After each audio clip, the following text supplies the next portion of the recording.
السيدات والسادة الكرام، نأمل منكم التفضل بالجلوس على مقاعدكم. سنبدأ بعد 10 دقائق من الآن.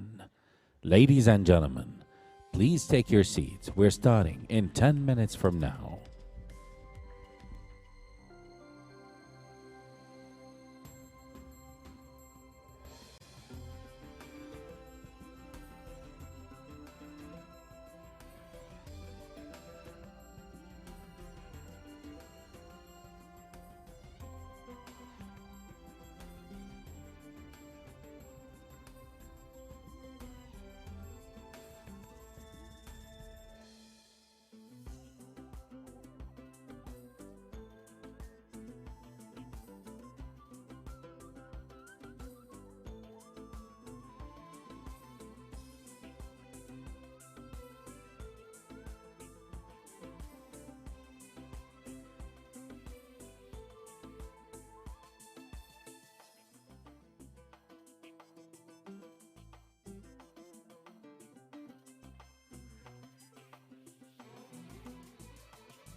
السيدات والسادة الكرام، نجدد ترحيبنا بكم. نود أن نلفت انتباهكم إلى أن خدمة الترجمة الفورية من الإنجليزية إلى العربية متاحة طيلة فترة هذا الملتقى. بإمكانكم الحصول على أجهزة الاستماع إلى الترجمة عند مداخل هذه القاعة. Ladies and gentlemen, please note that simultaneous interpretation from Arabic to English is available throughout this event. Please take your device at the entrance of this hall. كما نأمل منكم ملاحظة مخارج الطوارئ على يمينكم وعلى يساركم في حال الإخلاء الطارئ لا قدر الله، واتباع تعليمات مسؤولي السلامة. In case of emergency evacuation, God forbid, please exit the premises through the exit gates, which have illuminated signs in green, and follow the safety instructions.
السيدات والسادة الكرام، نأمل منكم التفضل بالجلوس على مقاعدكم. سنبدأ الآن. Ladies and gentlemen, please take your seats. We are starting now. Our valued non-Arabic speaking guests, please take the simultaneous interpretation headsets provided by our hosts at the entrance of this hall.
المملكة العربية السعودية مهد الحضارات ومهبط الوحي وقبلة المسلمين، من أجمل بلاد العالم، وتستحق أن تكون دوما في أبهى حلة.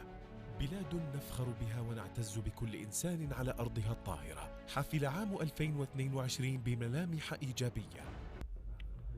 After lifting all the precautionary measures and the full capacity of Umrah and all the activities accompanied by great efforts, a very full year of success and achievements at the developmental level that enhanced the economic growth in the Kingdom of Saudi Arabia. In 2022, 7 gas fields were discovered in the kingdom, and the national strategy of industry and financial technology, fintech and tourism, the strategies of mining and food security, and many other initiatives were launched, such as the national strategy for supply chain, one of the national supply chain and strategy development programs. The mega projects of Vision 2030 have witnessed great achievements. It continued to support the international initiatives at the global level, which enabled Saudi Arabia to be at the forefront in the regional and global arenas, linking both East and West and representing one of the key G20 countries.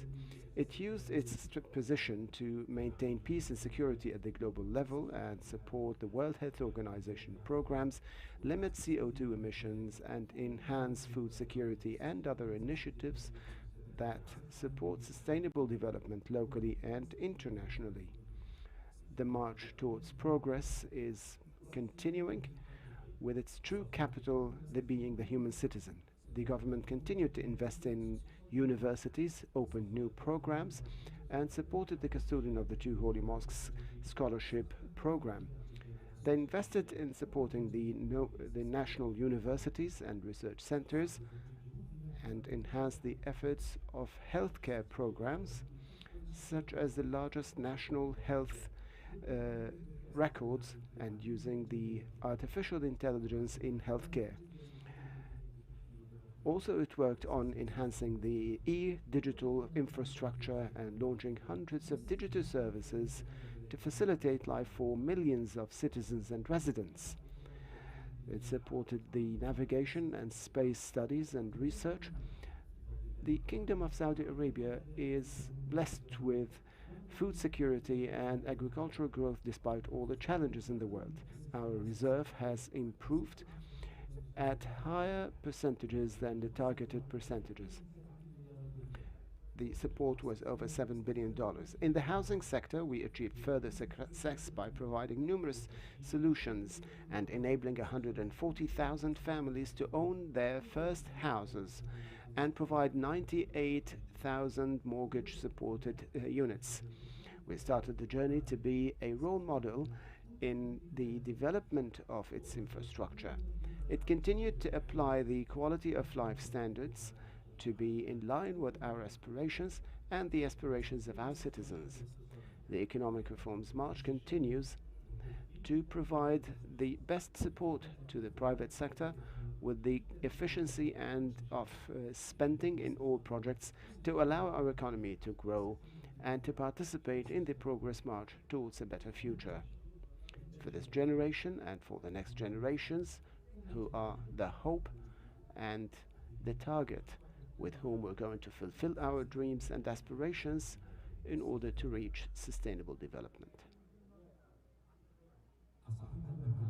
Your Excellencies and Highness, ladies and gentlemen, our dear guests, and dear viewers on live streaming and TV stations, good morning and welcome.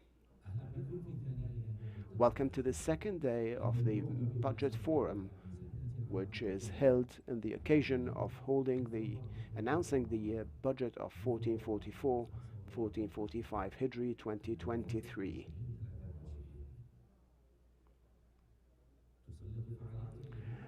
Our activities today focus on promising and enabling sectors that deal with investment in the kingdom and discusses important portfolios in culture, tourism, industry, and women enablement. Dear guests, now we start the first session today with the title National Industry and its Role in Meeting Challenges. The session will be moderated by Mr. Jamal Al-Maigil.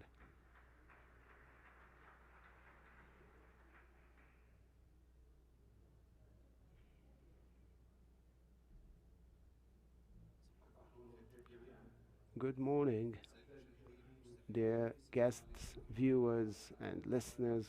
Good morning. Welcome, Your Highness, Your Excellencies, our guests here.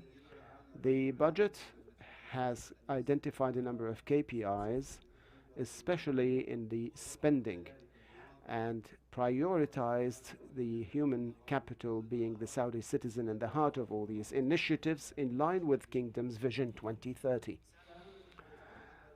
These services in the industrial sector supported the growth of the GDP, the non-oil revenues. Together, we're going to see the targets of the industrial strategy in supporting industrial development and also the enablers of the private sector in light of the government support of the industrial sector in the kingdom. To discuss these issues, it is my great pleasure to welcome here and invite them to the forefront His Excellency Ahmed Al-Ouhali, the Governor General of the Military Industries.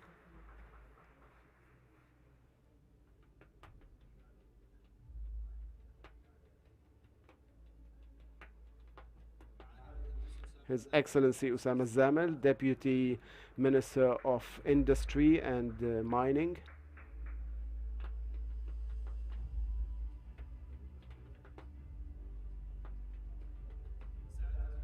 His Excellency Ibrahim Al-Marjal, the CEO of the Saudi Industrial Development Fund.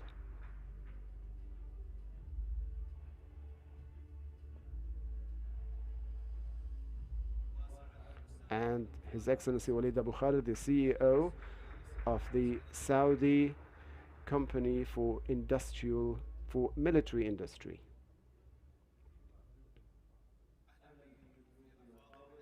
Welcome, and we will talk about three main issues, as I have mentioned, about the role of the industrial sector in participating in the GDP, the targets of the national strategy of industry, and the enablers of the private sector. And let me start with Your Excellency, Mr. Ahmed, and about the contribution of the military industry in supporting the GDP. What were your main contributions? Good morning and welcome everybody here. And first of all, I would like to congratulate the custodian of the two holy mosques and the Crown Prince and everybody here, the Saudi people, on this great budget. And I do believe that now we are, as government officials and as private sector, are responsible to fulfill the vision of our wise leadership. Regarding the military industry sector, I would like to say that this is a new sector in the kingdom. And when I say new, that means we're talking about 4 years since the beginning of our work in the Commission in building the cornerstones of the military industry. However, if we look over the past 10 years, since the formation until 2030, we believe that it is going to have 95 billion riyals, the volume of its contribution to the overall GDP. This is by 2030, of course. Our plans is to have 35 billion riyals contribution in the non-oil revenues by 2030. And we also expect investments, direct investments in the sector, exceeding 37 billion, and likewise in R&D. We will have an important contribution in creating employment opportunities, no less than 100,000 employment opportunities, 40,000 in direct employment for our young men and women, and 60,000 indirect opportunities.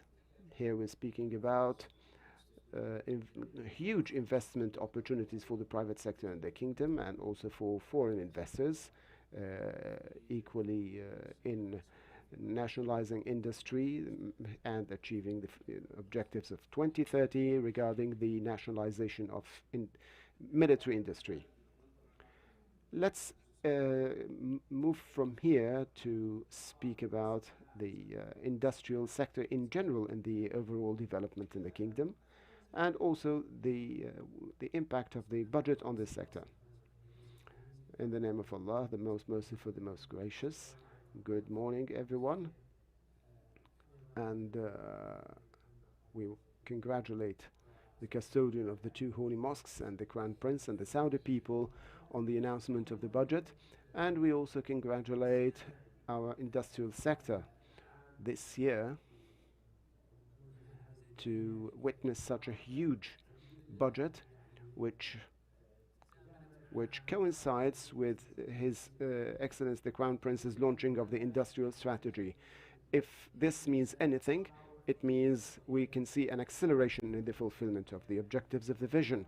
This is a positive progress and acceleration, and as everybody knows, the industrial sector is one of the largest sectors that contribute to the overall economic growth. Consequently, this year, or 2023 in particular, is going to be a strong launch of the national industry to double the industrial GDP 3 times, to reach 895 billion riyals. Also increasing the amount of industrial exports to reach 595 billion riyals, and the additional investments in the sector to 1.3 trillion riyals. Also opening 300,000 investment opportunities, increasing the technical exports 6 times, and creating tens of thousands of quality opportunities of employment. These are very ambitious targets. Of course, one of the key issues that we're working on is that it will have very positive influence in incentivizing the private sector to invest in developing the infrastructure and the enablers of the industrial sector in terms of basic equipment or financial enablers and other enablers, in addition to the policies and bylaws. From this perspective, let me move to Dr. Ibrahim to hear about the Saudi Industrial Development Fund, the role of this fund in contributing to the overall GDP. Could you please enlighten us? Thank you, and again, thanks to His Royal Highness on the budget, which reflects the solidity of our economy, which has achieved the highest growth rate in the GDP, which is something we're very proud of. The fund was established for this particular purpose, to support the non-oil GDP. It was established about 50 years ago, and we studied the impact of every billion real in the fund. Each billion, it leads to 1.5 to 1 billion and 3 in export, 1.7 billion in buying raw material locally, and to hundreds of thousands of direct and indirect opportunities of employment. Now it is a main enabler to achieve the growth in the GDP, and what we have done since the launch of the vision in 2016 till today is exceeded what we have done since 1974 to 2009. What we have done over the past few years is way bigger than what we did over the past 35 years. Maybe the most important part when we talk about the non-oil GDP is the defense industries. Since Mr. Walid, if you could tell us about the most important indicators in the defense industries, and what is your role in supporting the overall GDP? First of all, thank you for having me, and congratulations to the custodian of the two holy mosques and the Crown Prince, the visionary leader of Vision 2030, because it created great hopes, and our ambition is to fulfill the vision and be main contributors to its achievement. The defense industries might be a part and parcel of Vision 23, and one of the most important indicators of our success is our autonomy or independence. Every foreign country that want to export their arms, they have to go through certain procedures and the approvals to provide arms to any country. So if we have reached in the Kingdom of Saudi Arabia to a situation or in a position where we become autonomous or independent in some of our industries, then we have gone a bit far in our and gives us tremendous power. I think the most important KPI is the industrial licenses. What is the number of licenses that we offer every year? You have the local content. What is the percentage of local content? His Royal Highness the Crown Prince, when launching Kuwait Vision 2013-2016, said that only, and knowing that the kingdom had the third largest defense budget in the world, 2% of that industry was nationalized as local content. Yes. Now the target is in 2030 to go beyond 50%, and in SAMI, in all the contracts that we have signed over the past 3 years, the commitment of local content is 50%, or nationalization to nationalize these industries in these projects. This is in line with the how many years these projects need, and this is a key KPI to measure the nationalization of industries, to have supply chain management, support the SMEs that support this sector. Also from here, and when we talk to the second pillar about the targets of the national strategy of industry, you are working according to Mr. Walid to nationalize about 50% of the government spending on military equipment. My question is about the strategy of the sector. What are your most important goals?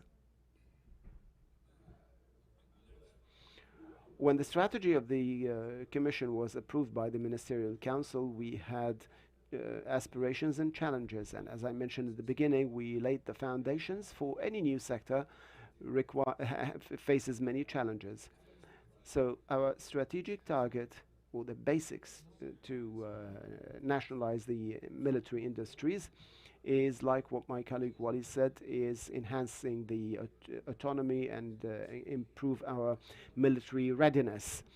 Also, part of the outcomes of this plan are economic, social, and other benefits. But the strategy of the Commission is focusing on 3 key issues.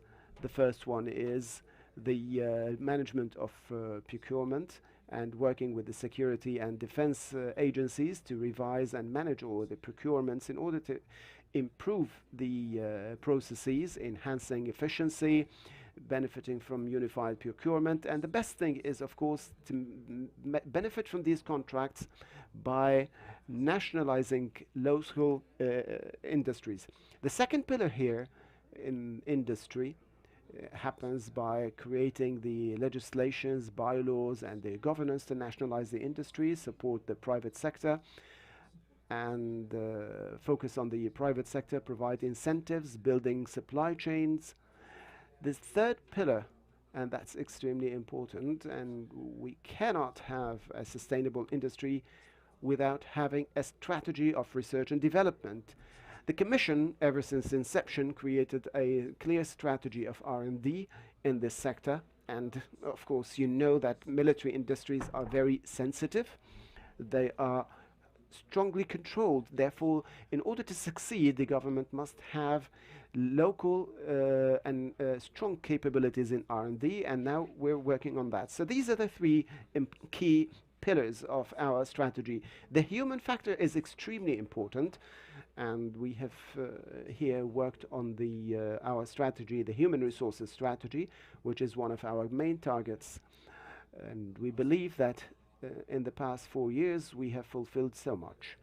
When the Commission started, the nationalization was only 3%. Now, as we have announced last year, we are much higher, and our expectations are even much higher. But like I said, the start is always difficult. However, we are very optimistic, and we will achieve by 2030 our target of 50% nationalization. Of course, Saudis know nothing about impossible. Mr. Osama, today, with the launching of the National Industry Strategy, will we see a new launch of Saudi industry? Everybody is looking at the fourth industrial revolution. Here in Saudi Arabia, how are we preparing? And let me answer here by speaking about that the kingdom was known 4 decades ago in industry, and industry is not newborn here in the kingdom. Before we had 7,000 factories before the vision. After that, we have about 10,000 factories. That means we added another 3,000 factories here. This particular year, up to October, we exported 566 mining licenses. We started producing in 939 factories. Investments reached 26 billion riyals. The sector brought investments beyond 28 billion riyals. The number of the human resources in the sector increased by 47,000 with a 40% Saudization percentage. This is the baseline to say that for us in the industrial sector, the march starts where we left and we move on forward. Based on this, His Royal Highness the Crown Prince launched the Made in Saudi program, and this program gave a strong identity for Saudi industry at all levels. Consequently, and with this great momentum given to industry, the new launch with this industrial strategy that we have studied, or we created 800 investment opportunities worth trillion riyal, which we are opening up for investors to enter 12 sectors, 118 commodities that target. This doubles the national product 3 times, from 331 billion riyals to 895 billion riyals. We aim to double our non-oil exports to reach 557 billion riyals and to create thousands of quality opportunities. But for the fourth industrial revolution, and that's important, Saudi Arabia is ready and has all the enablers and a strong digital infrastructure. However, in the industrial sector, we need to start with tangible steps. The first step that we have done in our ecosystem is preparing the current factories to enhance and to reach to advanced production by benefiting from the fourth, which is the IoT, AI, automation, fintech, and the blockchain. And that requires data and as the fuel. The launching started with a program we did with SABIC called Nusanad.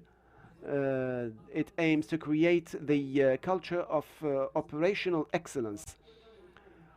Also, with launching the strategy, which was not far from now, we create a new path to enhance our operational excellence in factories, and that's very important at the beginning to prepare for the launch of the fourth industrial revolution.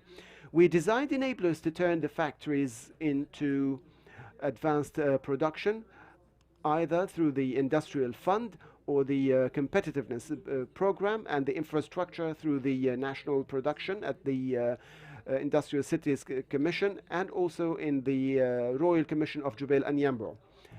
The ministry also launched the future factories to turn 4,000 factories to by 2025 by applying the SERI methodology and benefit from the movers and enablers. This is quite important because one of the key countries that's established a center outside the homeland related to the SERI methodology. This center is training 100 evaluators in its first year of inception. These are all help in the movement towards the fourth industrial revolution. All these are optimistic figures. We see you in the industrial fund as an enabler. What are the key projects with launching the industrial strategy?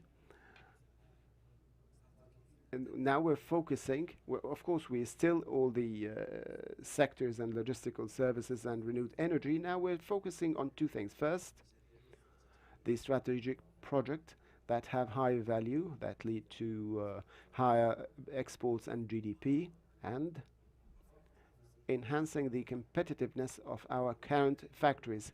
We worked on these two. First, the fund for the first time is using the factories of Lucid and electric cars of 3 billion riyals, renewed energy factories and projects of blue hydrogen in Jubail and green hydrogen in Neom, which is the largest of its kind in the world. And the sectorial competitiveness, we launched strategies and programs to improve our competitiveness and the efficiency of production, because we notice here the change that is taking place. Competitiveness is now from cheap labor to automation. So your ability is not about providing the cheap labor, but on the infrastructure and fiscal power. And we do have that abundantly. In addition, this is for the growing countries, but for the developed countries, their challenge is the move towards automation. It reduces employment, and they are pushing against that. In the kingdom, because, for example, in the logistical platforms, we reduced, for example, let's say the employment went from 100 to 40. The number of Saudis was, because we have a target, because we have a small number, it is quite important that the added value, so there's an acceptance of automation. Mr. Walid, I think everyone is interested to hear about the future of defense industries here. The projects by SAMI in the coming period. Can you tell us, please? We do have numerous projects. We always respond to the requirements of our armed forces and security forces. Previously, we had the third largest defense budget in the world, but now in the 9th position because of the spending efficiency. But I would assure you that the global companies look at the Saudi market as a very lucrative market, and they need to have a big role in selling the military systems and a role in nationalizing these industries in the kingdom. Our tendency is to they identified the technologies needed by the Kingdom of Saudi Arabia in defense industries. But if we look globally at the changes here, we find that the systems, the automated systems, maybe like drones or the unmanned equipment is the trend. So this technology is our target. We're working on this seriously, and this is quite important. We also need to focus on the radar systems, for example. We have plans to create radars, for example. And in everything we look at two things: artificial intelligence and cybersecurity. Because any systems that we do here must have these cybersecurity factors. So we are following these examples here.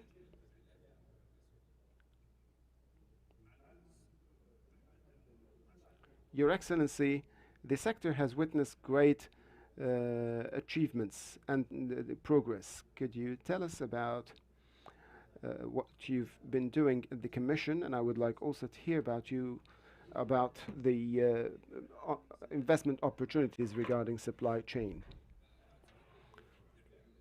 I think with the support of the government agencies, we have fulfilled so much during the few past years. For example, when the Commission started, there were 5 national establishments that work in the sector. Now we have 156 national establishments working in the military industries, and some are joint, like civil and military, over 265 licenses. When the Commission started, we didn't have any licenses for military industries. Now, in September 2019, we have licenses, and what's so beautiful is that more than, or probably 2/3 of these licenses are for manufacturing, part are services, and others have export. During this time, or this short period, with this beautiful growth that we have witnessed, for example, in 2021 and in 2022, the value of incentives which were given to the military industries, and including SAMI, was 1.8 billion riyals. And what's even more beautiful, over those 2 years, we have supported R&D projects with 3.3 billion riyals. These projects take a long time, of course, especially the research projects, but these incentives program has guidelines and it has targets which we aim to achieve, and we work together with the private sector and the research centers to fulfill. There are important things that have been achieved. Over 400 requests and procurement requests were reviewed by the Commission.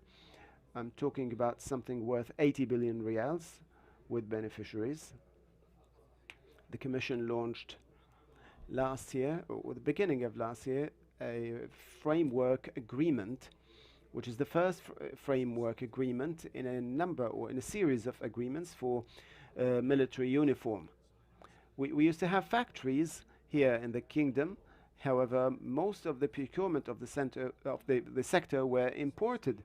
Now, when these 3 factories here are increased, and we increase the capacity and the service quality and level, we launched this agreement so that 80% of military uniform are manufactured in the kingdom, and we're talking here about 450 billion riyals for 3 years. So that's one big success story.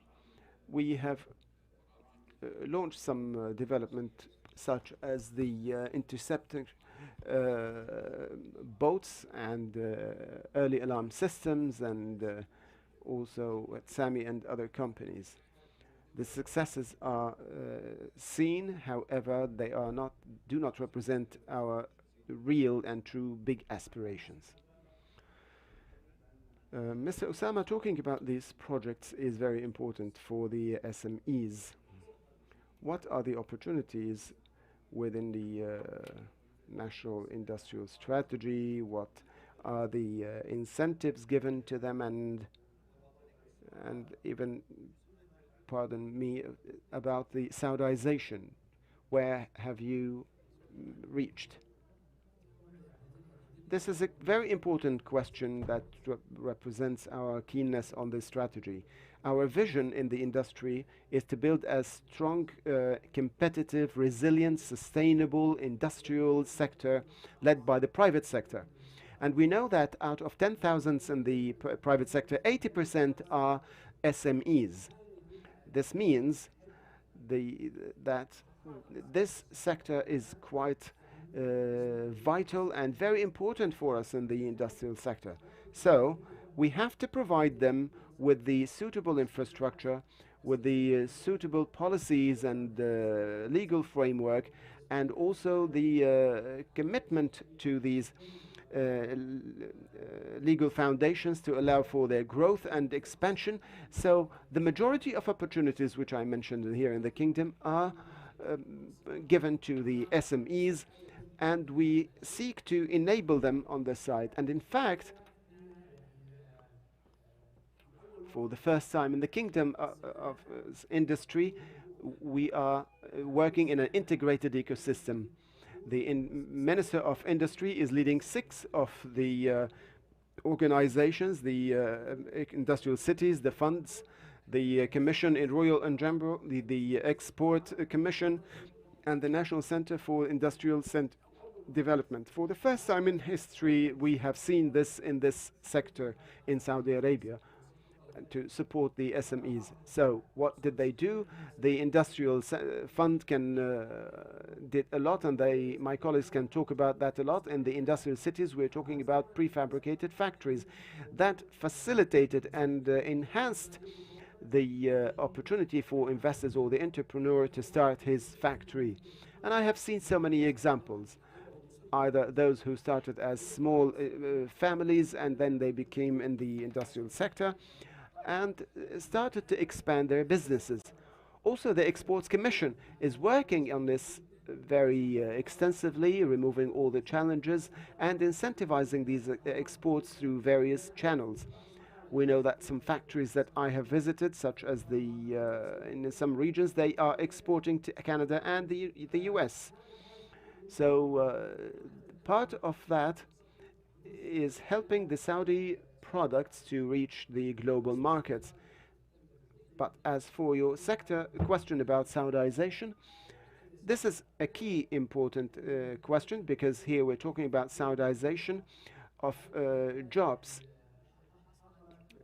And this year we started a turning point in Saudization in partnership with the HR Ministry, because here the Saudization moved to the Ministry of Industry and Mining. So in our ministry, we're working on designing a plan for Saudization of jobs in the industrial sector. And as you know, it is not the largest employer, but it is the best employer in terms of the quality of opportunities they create, and especially if we move towards the advanced industrial processes. We also worked with the Human Resources Ministry on an agreement to create opportunities to Saudization of jobs in the industrial sector. And also we worked with investors, our partners such as PepsiCo and SABIC and so many other companies. We created MOUs and agreements to enhance the Saudization opportunities in that sector. The other part is the Saudization of products. And that's key issue here, launched by the Crown Prince, which is the strategy of Saudization, which strategy is integrated with the industrial strategy and benefits from the local content in Saudization and created great opportunities. And we have launched the value chain programs. It studies 9,000 products in which is HS code. We have specified 3,000. We started to detail them. All have opportunities, great opportunities for investment and Saudization in the kingdom. The industrial fund, after all of this talk, What are they going to offer over the next 3 years?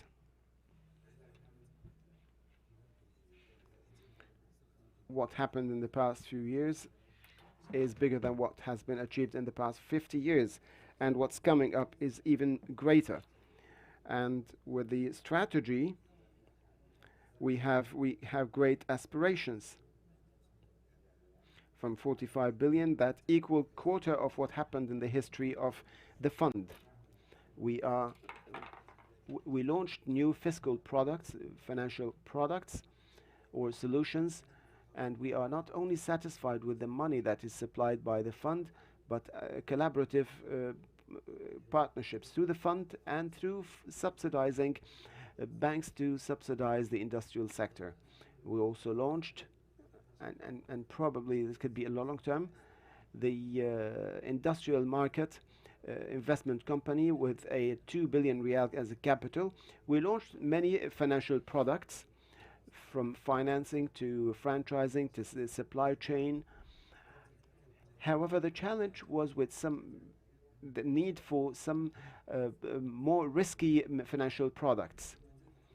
They are under the company's system, and with the launch of that new company, we launched the industrial incentivization strategy, and with items for entrepreneurs working in high tech. And then there will be also others in venture capital. Mr. Walid, about the achievements and the challenges in the industrial sector, in the military industrial sector. I would like to hear a bit from you, please. The achievements that have happened at SAMI, let me remind you that SAMI, we started in January 2018, and the first CEO was hired then. In those 5 years, we have established partnerships with 12 global companies considered of the top 20 in the world, and some of which, and this is Boeing, Lockheed Martin, Thales, Airbus, Legnix One, General Dynamics, and the list is big, and 12 larger we have also obtained some companies which are considered one of the best in the Middle East. And there was also a takeover of other companies in Jeddah from a different perspective, not from our perspective, that only in 4 years of the start, SAMI is considered one of the biggest 100 defense companies in the world. And the figure is 98. We are company number 800 is Embraer from Brazil, was established in 1969. So the ambition is to be one of the top 25 military industrial companies in the world. We don't want to be at the rank 98, but our achievement that this happened only in 4 years, we were able to be among the top 100 in the world. And I want to say that this is not an achievement by SAMI. The achievement happened because we have leadership such as the one that we have here, where everyone is supported, enabled, and I say His Royal Highness the Crown Prince, when launching Vision 2030, made us all focus on one direction and support the fulfillment of this vision. If I talk about the human resources, I started in September 2019, and my number is 150, and now we are 3,400, and in the next, in 2023, we might reach to 1,400 new employees. So with everybody's collaboration, we were able to achieve this. As for our challenges, we might need an hour to talk about challenges. But in short, I need to say that in 10 seconds, with the current leadership and everyone, and I would say that in all honesty, that in the military and in the security forces, they all helped us to find solutions for any challenge that we might have. Thank you so much. The figures are very promising, and we hope that this gives us very strong and positive vibes for I would like to thank you, everyone here, and I would see if our guests have any questions. Automation and the fourth industrial revolution threaten opportunities where machines are going to replace the humans. How are you going to make this challenge? This is an opportunity and not a challenge. We proved during the corona pandemic that we were able to lead the world in the G20 through these meetings online. That meant a strong digital online infrastructure.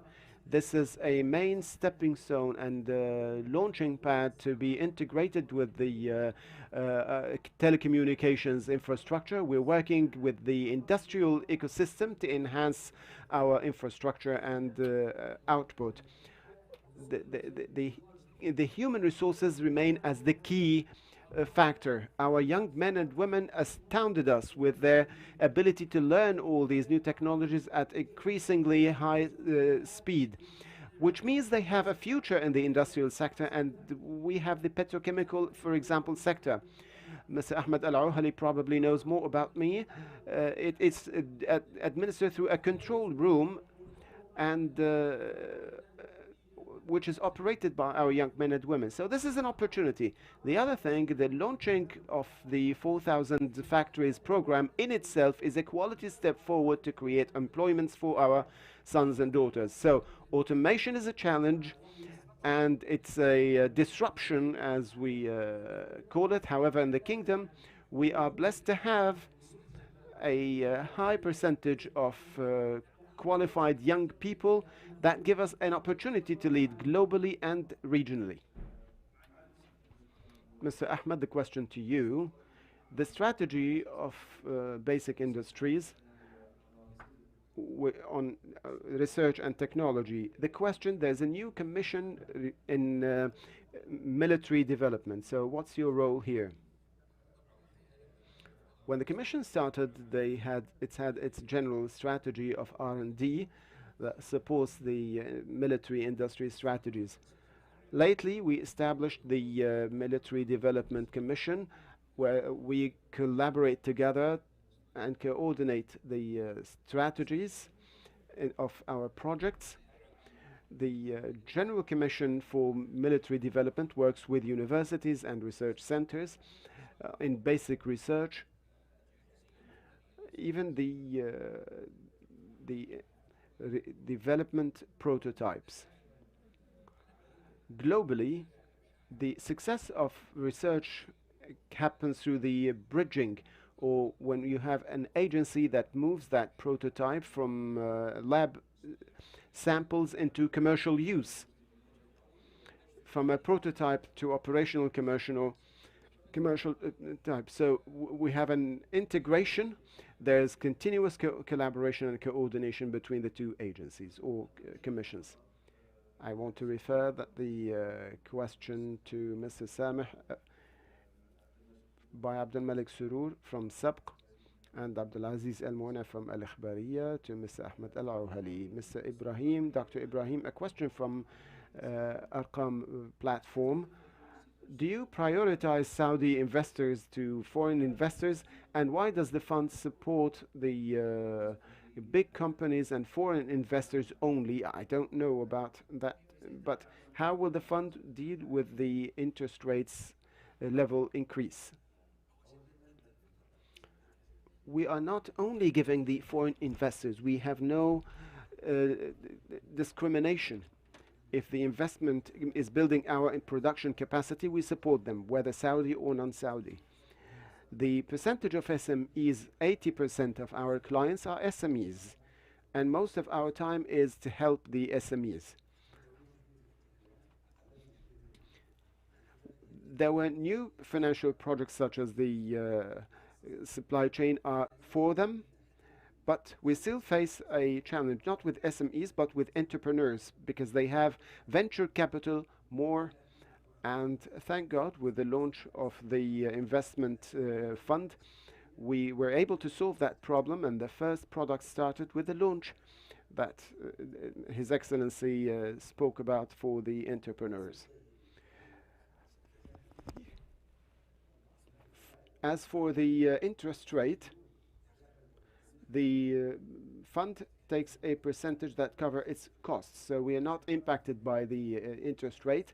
However, we were not only satisfied with this joint financing project with Bank Al-Riyadh, we aim to reduce the interest rate from the banks to the industries, so that we are not only impacted.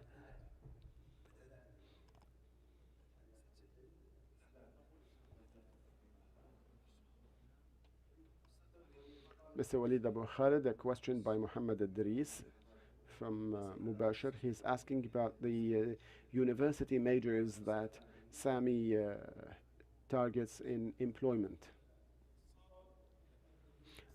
I can say with the growth that we're witnessing here at the Kingdom, we take all majors. The military industries and technology, we need engineers. So all kinds of engineering are key. Some key like optronics or mechatronics, and we're working with all the Kingdom's universities to attract those graduates. In HR, general management, financial management, all these majors are important for us in the company, and we are like any other company, need all of those. But because our target is the Saudization of defense industries in the Kingdom by 2030 to be beyond 50%, the engineering sector is quite important. Thank you very much, and this brings us to the end of our session. These are quality additions. Thank you so much, and also thank you, my dear guests and viewers who were with us in this session. Thank you so much. السيدات والسادة الكرام، نشكر لكم بقاءكم على مقاعد. Ladies and gentlemen, thank you for staying, and we will start in a few minutes the second session.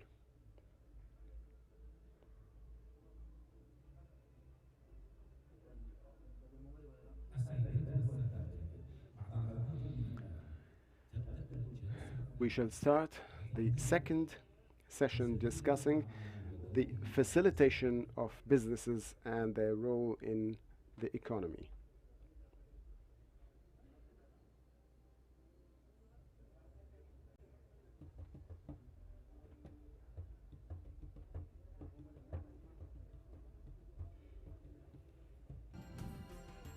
السيدات والسادة الكرام، تبدأ الآن الجلسة الثانية. And now we start the second session discussing facilitation of business and their role in economy, moderated by Mr. Abdullah Saidan, partner at McKinsey.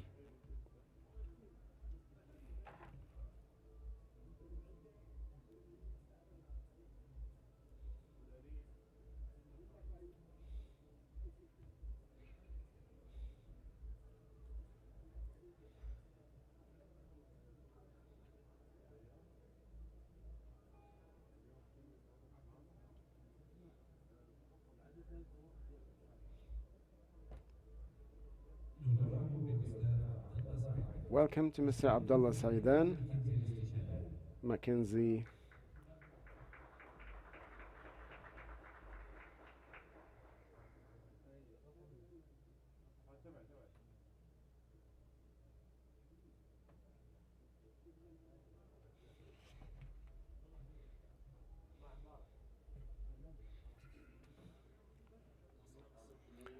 Your Highness, Your Excellencies, dear guests, Assalamu alaikum and good morning. Our second session today about business facilitation and its role in economy. We are speaking about the goals of the budget that prioritize the Saudi citizen in the strategic objectives, especially employment opportunities and bridging the gap of the citizens' participation in the labor market, and supporting the SMEs and optimizing and maximizing its contribution to the GDP. With these changes, the ways of and means of supporting SMEs, It is my pleasure to welcome the speakers. His Excellency Nabil Koshak, the CEO and board member of the Saudi Venture Capital.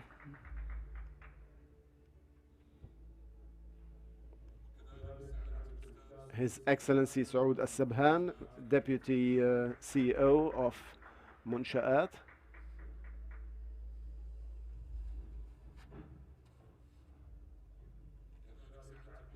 And Mohammed Al-Khshel, CEO of Nomad Holding Company.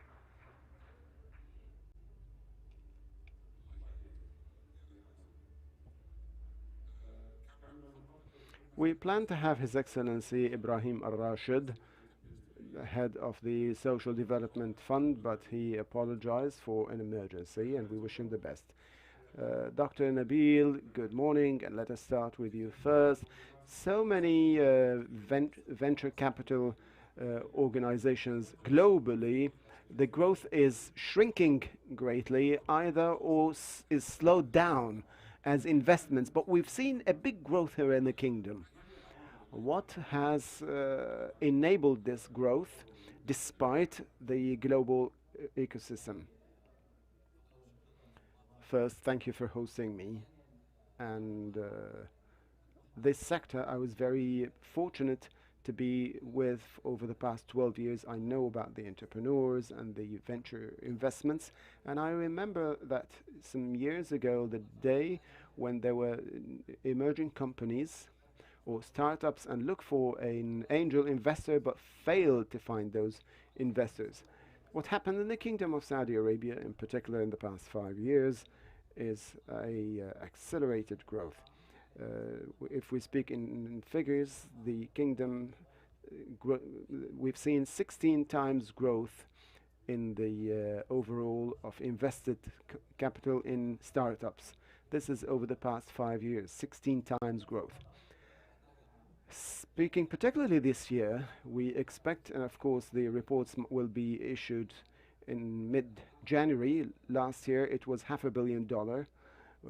And this year we're speaking about hitting $1 billion, 3.7 billion riyals, only in financing the startups, promising startups. And of course we still have a couple of weeks in December. So why did this happen? For so many reasons. I believe that the main spark that ignited this growth is Vision 2030. It stipulated the support of the SMEs and also in startup businesses. And this was supplemented by initiatives and programs. And I believe the key of which is the shifting of mentality of the entrepreneurs. That is, from day one, they are looking to build a startup that can grow, that can reach global levels. And we've seen some very beautiful examples that have even grown outside the borders of Saudi. Second thing is the accelerated modernization and update of regulations that was unprecedented to support the entrepreneurs and also the investors in the sector. We talk about regulations regarding the CMA, Capital Market Authority, the Central Bank, the Sandbox, and the all these facilitations contributed, and the accelerated update of these regulations have helped unleash the potential of entrepreneurs to develop. I think it's quite important to the care given by big companies and the family businesses to invest in this sector, and we have seen that in the various funds. Finally, and last but not least, we had the venture capital and the key initiatives. We talk about the Saudi Venture Capital Company of 2.8 billion riyals capital up to date. I'm not going to talk more about that, but up till today we have invested in over 34 funds that invested in over 517 companies, invested or participated in more than 720 investment rounds. Also, the growth has been phenomenal. We have seen the first IPO of a startup at Nemo market, and I know there are other 10 companies in the pipeline. So I think the whole ecosystem of entrepreneurship has grown greatly for all the reasons that I have mentioned. And I think these key pillars are the foundations of any successful ecosystem in the world. And if you have all these factors, then this ecosystem is going to grow. So the presence of this Saudi venture capital played a key role, yes. We also looked at the impact of the company in providing the venture capital of 2.8 billion riyals that incentivized or mobilized over 15 billion riyals. So it's not coming from the company, but it's also coming from family business, it's coming from big businesses, from individual investors, angel investors. So this, for example, in the kingdom, we only had a small one angel investors group. Now we have more than 5 groups of angel investors in addition to the fund. Mr. Saud, we talked a lot about startups, but I want to hear from you, how do you see the role of SMEs and probably not tech companies, how do you see their role in the economy about 4 or 5 years in the economy and today, and their role in creating opportunities, employment opportunities in the future?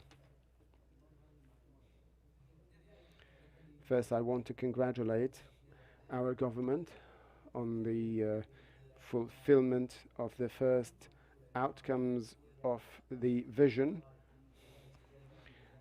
through the vision.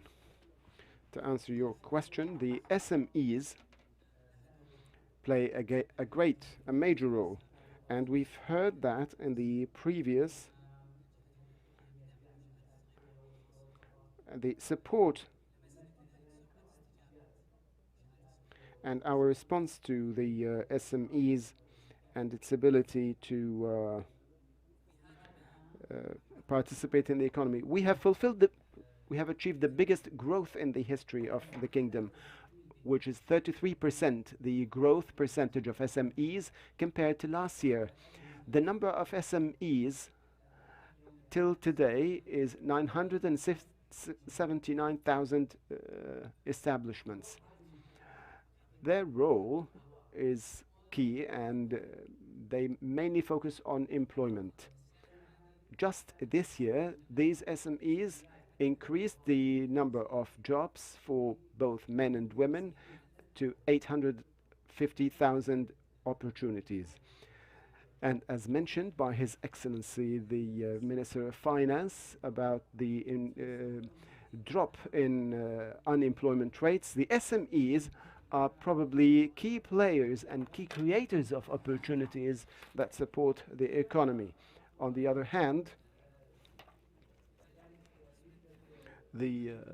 of course, the percentage of women ownership of SMEs in 2016, it was around 21%. Today, it reached 43%. Of course, with the increase of the number of, bearing in mind the increase in the number of SMEs, that really reflects the importance of these SMEs in terms of diversification of investment and investment models, and building exceptional opportunities for our young men and women in entrepreneurship and ownership of SMEs. Mr. Mohammed, let's move on to the perspective of the private sector. A key KPI or goals of the vision, which were fulfilled even before time, is the increase of the participation of women in the labor market. How does the private sector see that? Did that help you achieve or reach to the talents that you were looking for? How did you see the impact of this increase, and how did you bridge the gap? I want to congratulate first our leadership on this approval of the budget, which we hope is going to be a key cornerstone in fulfilling our objectives of Vision 2030. And I also want to thank my colleagues at the Ministry of Finance for organizing this forum that engaged the community in a transparent discussion of the budget and its impact and influence on our prosperity. His Royal Highness Crown Prince Mohammed bin Salman, the Crown Prince's vision when he laid the foundations of Vision 2030, he said the participation of women in the fulfillment of this vision is a cornerstone because we have a strong economic potential which was to a certain extent unsupported. Now with the participation of women in our economy, we see great positive results. And in the private sector, we have seen that in different levels. First, we see the talents we see now, and for the first time in the Kingdom of Saudi Arabia, the percentage of the citizens in the private sector go beyond 2 million people, which is a historic achievement. This could never have been possible without the active and real engagement and participation of women in the Saudi labor market. Also, the availability of national skills and talents will have important outcomes in the future. First, we encourage our young graduates to collaborate their skills in the labor market, and like my colleague has mentioned, over 43% of SMEs, of new SMEs, which were created in 2022, are owned by women. That's a great indicator. They are not only employers, but employees, but employers. And we think that this is a great achievement. So many initiatives. You can imagine now the volume of funds which we were able to retain in the Saudi economy and not let these funds travel outside Saudi Arabia and to be covered by non-citizens. We have a big economy and we have a big contribution in the national economy, and this is one of the key positive outcomes that helped the society and helped the private sector to grow. You talked about this growth of 16 times over only 5 years. What factors do you think contribute the sustainability of this growth? Like when you talked about 2.8 billion riyals in capital and this great growth which was invested in the funds. However, in your perspective, how can we sustain this growth and financing? Let me add here to what has been said about the engagement of women in venture capital investment. The kingdom in percentages in startup sector, I think, compared to other companies globally, there's 3 of the funds now as partners are 3 Saudi women in 3 different funds. I think this is a record. This is a global record, which is unprecedented here in Saudi, and let alone the investment analysis experts who are women. So to be a partner in the fund is a quality step forward. As for the future, I think growth will continue for different reasons. First, the government support. We are in a transformation period in the venture capital company, being under the umbrella of the SMEs Bank and under the umbrella of the National Development Fund. And with this transformation, we have obtained extra doubled support that enables us to pursue our growth and sustain it. What we will also see is the focus on different sectors. The funding against these percentages, as my colleagues talked about the importance, is the private partnership. We dedicated 30% of the fund for the startups, in the SMEs that that have a potential to grow in tech companies and also in other sectors. And there will also be, we started in two funds, in the health sector and the fintech sector, because in the next future we will have funds that focus on strategic sectors. Yes, they will be specialized in strategic sectors, and we will continue to support them. I also think and expect funds that will focus on post stages before IPO, and then we're looking at investing in these sectors. So financing startups and SMEs is a journey from pre-seed to IPO. And we have diverse investors. We have individual angel investors. We have the investment funds, or as Series A, B, and C, coming to IPOs. Our role at the Saudi Venture Capital Company is to look for these financial gaps, create funds that bridge these gaps, and incentivize the investor in the private sector to establish funds which we invest in. This is in development. But if we come to sustainability, sustainability will be done by a reinvestment and recycling. We have seen a number of successful cases in these startups, and we will witness even more. So we will recycle the revenues in investing in new funds and incentivize new sectors. So this recycling and reinvestment will be key, in addition to continuing to grow our capital so that we can open new sectors. Mr. Saud, we talked about startups from the perspective of the Saudi venture capital. From your perspective as Munsha'at, how do you see the support and initiatives to support SMEs at a greater level, and what is the impact, or what is its benefit for the private sector? The services given by the government agencies are very tremendous, and they help from the pre-seed to growth into big and companies reaching IPOs. But some of the key services to incentivize growth is the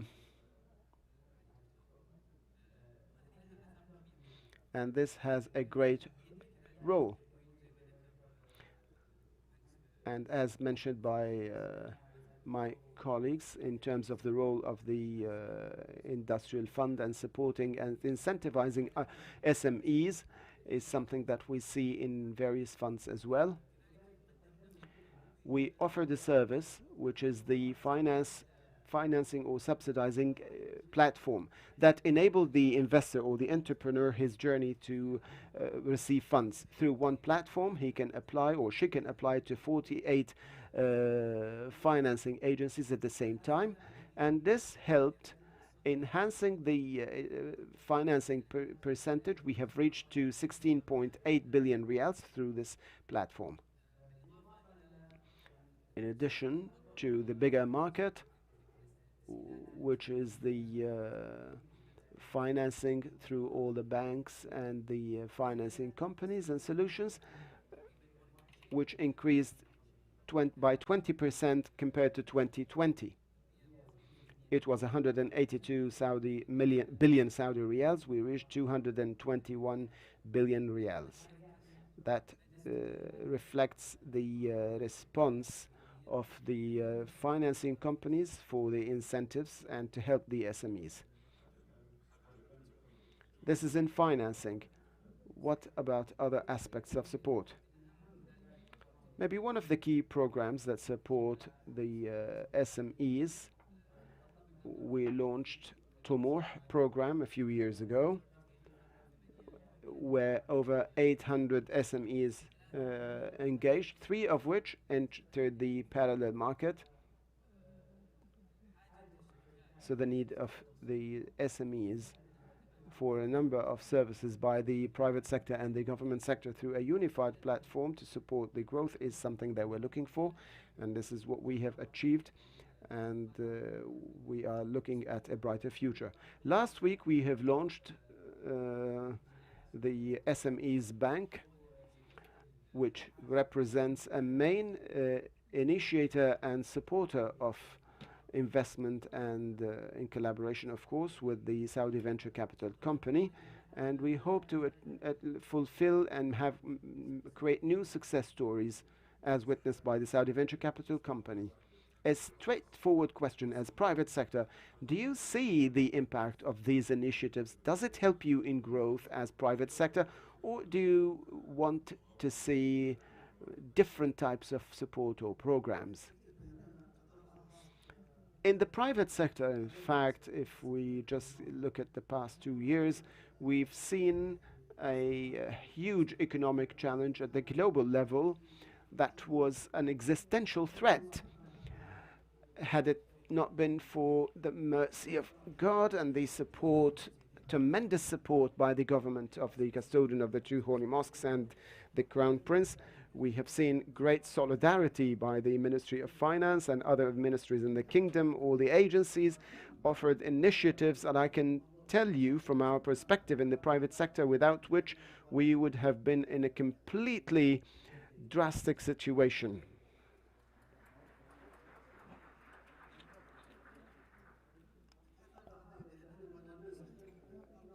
If we want to measure this impact, we can look at facts and figures.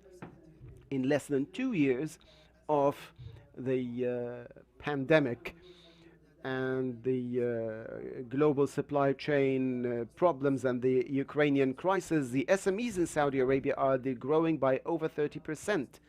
This is phenomenal. And here I want to thank all those in the Saudi economy who have helped us in the private sector to reach this result. Now our employment in the private sector, despite this short period, we have reached our targets in 2023. We have fulfilled them almost by now. So this great impact which we aim to achieve in the private sector is the partnership, this big partnership which we can see, and which is going to achieve the national outcomes or the national goals of Vision 2030. Thank you, and let's move on now to what you have mentioned, which is the changes or the economic challenges. We had challenges over the past few years at the global level, and we were able to deal with them. Let us move to see the other changes on different sectors, to what extent and how we can deal with them. So you have mentioned the development sustainability, but at a greater level, the Saudi venture capital company, how do you identify your priorities looking at all these changes in the world? I think we all know the economic cycles. Even the venture capital or the angel investors' appetite is sometimes improves and sometimes is in recession. So those companies aim to grow not only in the grow to grow in the kingdom, but to become global companies. But it's quite important in our strategy of financing funds is first to create awareness of the funds of these changes. So now we can say, we can see there were some high exaggerations in the valuation of companies locally and globally till the end of 21. But with these changes globally, we have better maturity and among the investors and the entrepreneurs, either in angel investors or in venture capitals. 2, growth at any cost, or growth at all cost, regardless of anything. But now, in any evaluation of the funds and the startups, is quite very important to revise their profitability and their future profitability, even in 2 or 3 years term. So it's not only growth, but growth and profitability. And we've seen that in many investment rounds and the evaluation in the financial analysis of these companies. I think these factors or these variables are important. We will see, of course, challenges for SMEs in obtaining funding, but here comes the role of the government to be a greater role, and this is what we have seen during the pandemic. Even in the other variables or changes that will take place in the future, the government will sustain its support of these funds and companies. Despite all these challenges, at those times where we have profitability and availability of venture capitals and investments by the private sector, we probably focus the fund on other sectors in order to help them grow more. So this dynamism to motivate and incentivize the private sector and to contribute in investing in the startups and financing them is key. And it's important to have this dynamism. And we have seen what happened in Corona. And I think that our faith in SMEs, our belief and confidence in SMEs and startups has become fundamental, because it is stipulated clearly in the vision, its programs, and in different sectors. So it is nothing peripheral or optional to create opportunities of employment, to develop the economy for the different reasons. We continue to support this sector. Thank you. We're going to support the companies to start and work. But the SMEs in the market now, what is the role of Munsha'at to support them, bearing in mind these global fluctuations, and to make sure that they will live on? Maybe one of our key roles at Munsha'at to make it easy for entrepreneurs and SMEs is to facilitate procedures and reduce some government costs. This is probably one of the most important things that we do, and we collaborated with government agencies to revise over 171 regulations and bylaws in a great number of government agencies. That the agencies in the government's appreciation of the SMEs and their support was also very important to revise all these regulations and bylaws that made it easy for entrepreneurs. In addition to this, the new companies system that greatly helped in facilitating the procedures of starting a business. Also giving priority to national income that was given to the companies owned by the kingdom, owned by the government, and created new opportunities for the Saudi entrepreneurs.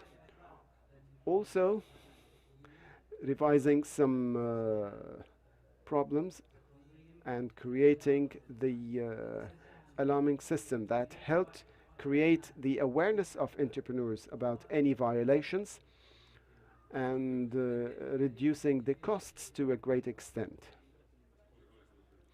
Thank you, Mr. Saud. Mr. Muhammad, are there any other ways or means that the SMEs or the private sector need to be supported?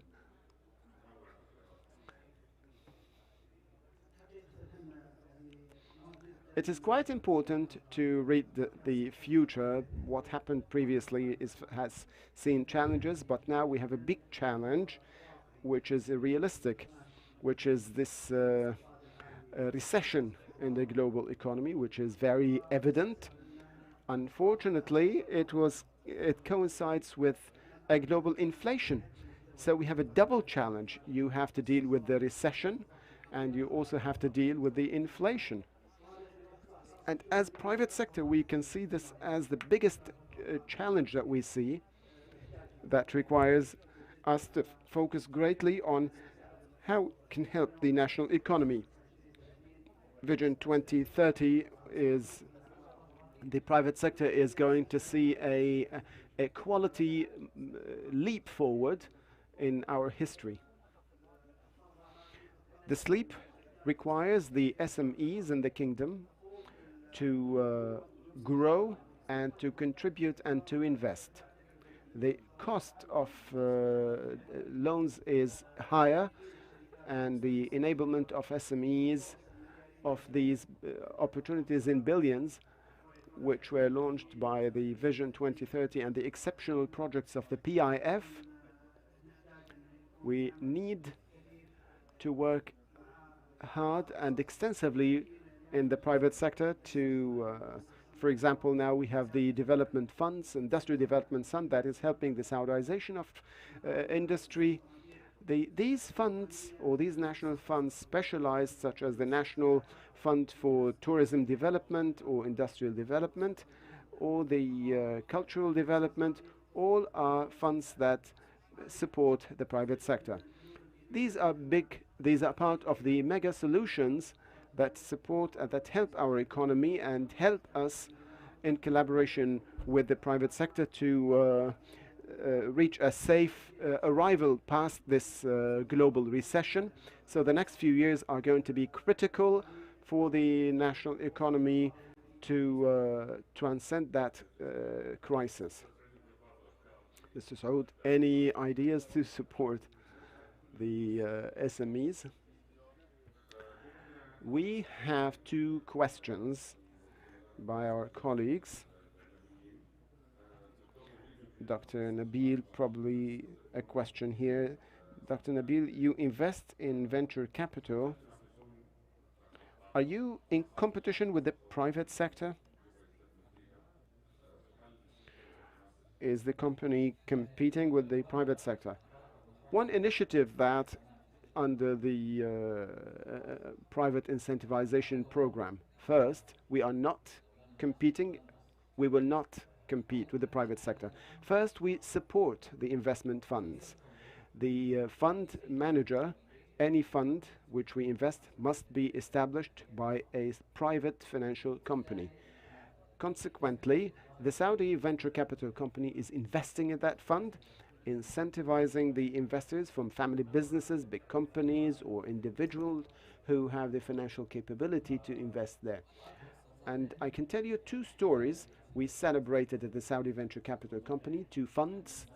One of the founders is one of us, is among us here by chance, but two funds applied for a program, an investment in venture capital, and the two funds, we were at the final stages of approval or disapproval of the investment by the two funds. And we were surprised. They said, thank you so much. In the last 2 years, we incentivized investment in venture capital. We don't need government support. And they were able to create these funds completely by the private sector. So our role is to motivate the investor. We do not subsidize funds managed by government companies. They have to be specialized in investment. So we are not in competition. Two, any fund that can bring money for investment from the private sector, 100%, we do celebrate this achievement. Two, regarding the investment program, let me tell you, in partnership with the Canvas program, it represents 10% of the overall investment portfolio. Why do you keep this 10%? The reason is that some companies have a financial gap in their growth period, so here comes the role of the government company to support. Here we are not leading the process, and we are not leading the evaluation. It must be the private sector, but I come to fill this financial gap or funding gap here. So, and there are many stories where more than a company in the final stages of closing the investment cycles, they said, thank you so much. We have investors from the private sector, and then we were so happy in the company to see, to hear this news, because one of the key foundations of creating the Saudi venture capital company is how to motivate investment in this sector with startups in technology and other sectors that can grow fast and greatly. So when this role is fulfilled, we can redirect our capital into other gaps. Another question to the company, I think everyone is interested here. We see that the company is investing in foreign funds. The question is how and why? because the target is to help the Saudi ecosystem. So why are you investing in foreign businesses? For the private venture capitals, and our investment are the local companies or local, regional and global funds. But it is quite important in the ecosystem of entrepreneurship. As much as it is important for the local funds to support the startups, it is important to attract foreign investments to invest in our funds. So the target for me is mostly that money, whether local, regional or international funds, is to invest in our startups in the Kingdom of Saudi Arabia. And this is stipulated for every fund manager, locally, regionally or internationally, that they allocate funds, bigger allocations in the fund, to invest in the Saudi startup companies. For example, here, the company, the Saudi venture capital, invested 20% of the value of the Canva fund. The stipulation, the foreign fund must invest in that here more than 20%. Yes, the minimum is the full amount, but now we ask to increase that to 1.5% of that initial fund. So you achieve another goal, which is, in addition to incentivizing the local and regional investors, you're telling the foreign investor, we have startups, Saudi startups, that can grow. And to make it easier here, for example, Noon Academy here company started in Riyadh with Saudi entrepreneurs, and now the company has grown to Egypt, Pakistan, Iraq, and they have a big office in London. These stories are very important.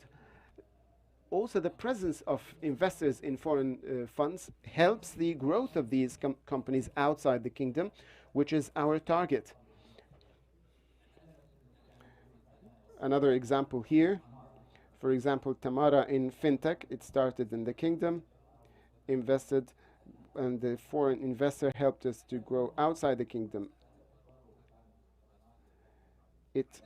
And we have also even more examples. Thank you, Dr. Nabil Koshak, the CEO of the Saudi Venture Capital. Thank you, Mr. Saud Sabhan, Vice CEO, President of Munshaat, and Mr. Mohammed Al-Khshel, the CEO of Nomad Holding. Thank you, everyone here. And with this, we conclude this session, and thank you all for coming. السيدات والسادة الكرام. Ladies and gentlemen, and now we take a 30 minutes break, after which we return to continue our sessions with the third session of this forum, the impact of vision on enabling the Al-Ula Commission to achieve economic development. See you in 30 minutes. Having a break for 30 minutes. Thank you.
السيدات والسادة الكرام، سنبدأ بعد 5 دقائق من الآن. Ladies and gentlemen, we're starting in 5 minutes from now. Please take your seats.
السيدات والسادة الكرام، نجدد ترحيبنا بكم. نحن على موعد الآن مع جلسة الحوار الثالثة، أثر الرؤية في تمكين الهيئة الملكية لتطوير العلا من تحقيق التنمية الاقتصادية. يدير هذه الجلسة الإعلامي الأستاذ جمال المعيقل.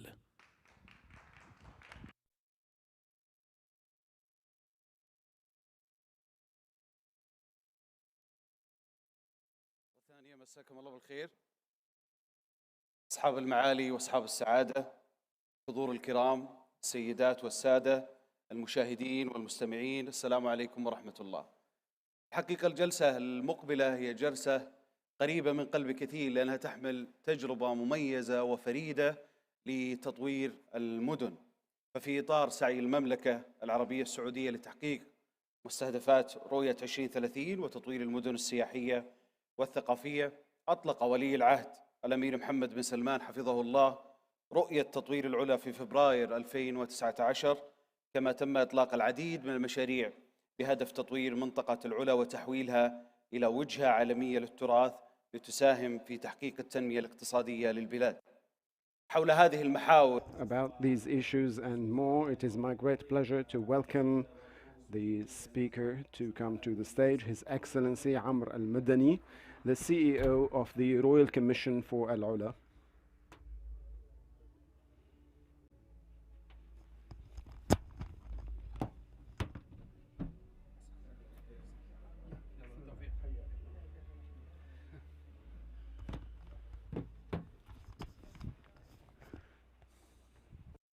حياكم الله. Welcome again. I'd like to start this session with you, Engineer Amr, and we'll be speaking about 5 years that have passed for the Royal Commission of Al-Ula.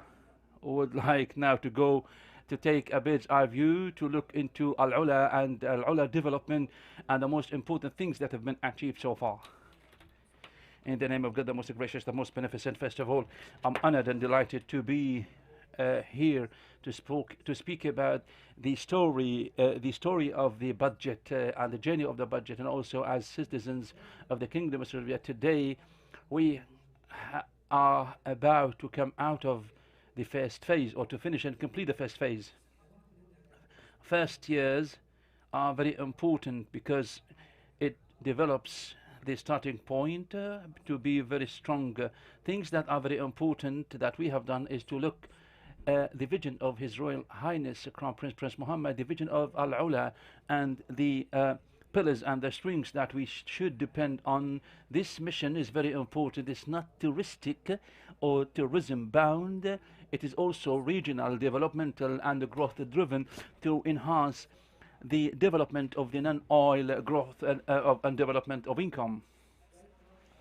Last year, or over the recent years, Al-Ula development and growth dependent on clear-cut message, which is to enable Al-Ula for the citizens and for the visitors through reviving the environment and also enhance the quality of life. So it targets the tourists and the citizens also, to make it like integrated cultural and natural environment. Of course, to bring back the cultural heritage, the natural heritage, things that have been left and made by Allah the Greater in terms of the geology and also in terms of the man-made development and growth, to provide living museum. How? Of course, we have completed the establishment of the ecosystem of work in Al-Ula. We have now more than 1,000 employees working in Al-Ula, and 60% of the employees live there as well, and also creating network that is global, that is regional, that is local. And the most important is to enable human beings in Al-Ula, citizens of Al-Ula, I mean local community, our local community in Al-Ula, to enable them. And what I'm saying is the projects that have local community and population are so strong because we have more than 4,700 stakeholders empowered and enabled by His Royal Highness Crown Prince, while still preserving and maintaining the maintaining the heritage, we have also big number of young people, and also we need to enhance their own language skills, scholarship programs, more than 700 in Al-Ula, 700 of course students. We focus also based on the directives of His Royal Highness Crown Prince to focus more on not just competitive sports, but also to engage people in across different activities for competitive and non-competitive sport activity. We also built the unique identity of Al-Ula, and it has communicated to the audience, to the public, general public, and also we target tourists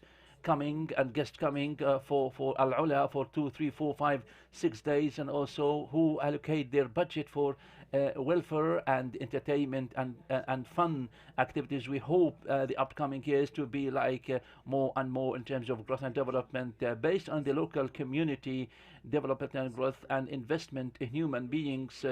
This is a very important point, leading me to ask questions about the pillars and the strengths of economy. I would like to ask you about the economic pillars, also the share of Al-Ula of the budget of 2030, or even the current budget 2023. I believe the first year we need to understand the strengths so that we can focus more and compete more, and things that are not unique for us, we need to leave them. And the spending in the budget can also show this, which makes us ahead of others. In Al-Ula, if we look at Al-Ula, of course, as a cultural site, then we cannot make it like a touristic destination, because it's not just one shot or photograph and then he or she leaves. Al-Ula, we have like the natural heritage, we have tourism, we have adventure, we have cultural heritage. So we have multinational or multi-day stay there. We studied all these strengths and also started study the networking. Next year we will be ready to leave the first stage. Of course, our budget reflects different indicators. We have infrastructure. We built the airport and expanded the airport. We built different things, which is like two tourism resorts and Cloud 7, but yet we have not yet announced it. We have also built electricity station or power, and these are very important in order to see how tourism can come into play. Also, we need to develop the facilities and services in close cooperation with the national companies, and 33% of our budget focus on these enablers that help us to grow more and more. Also, the other sectors, target sectors such as film sector, agriculture sector, we also spend about 24% of our budget so that they can contribute to tourism also, such as cultural commission, heritage, and also museums. 17% we also allocate the social development and economic development for the underprivileged, for them about 15%, also tourism marketing and also networking of providers and suppliers, and also enhancing the new image of the identity of Al-Ula, 5%.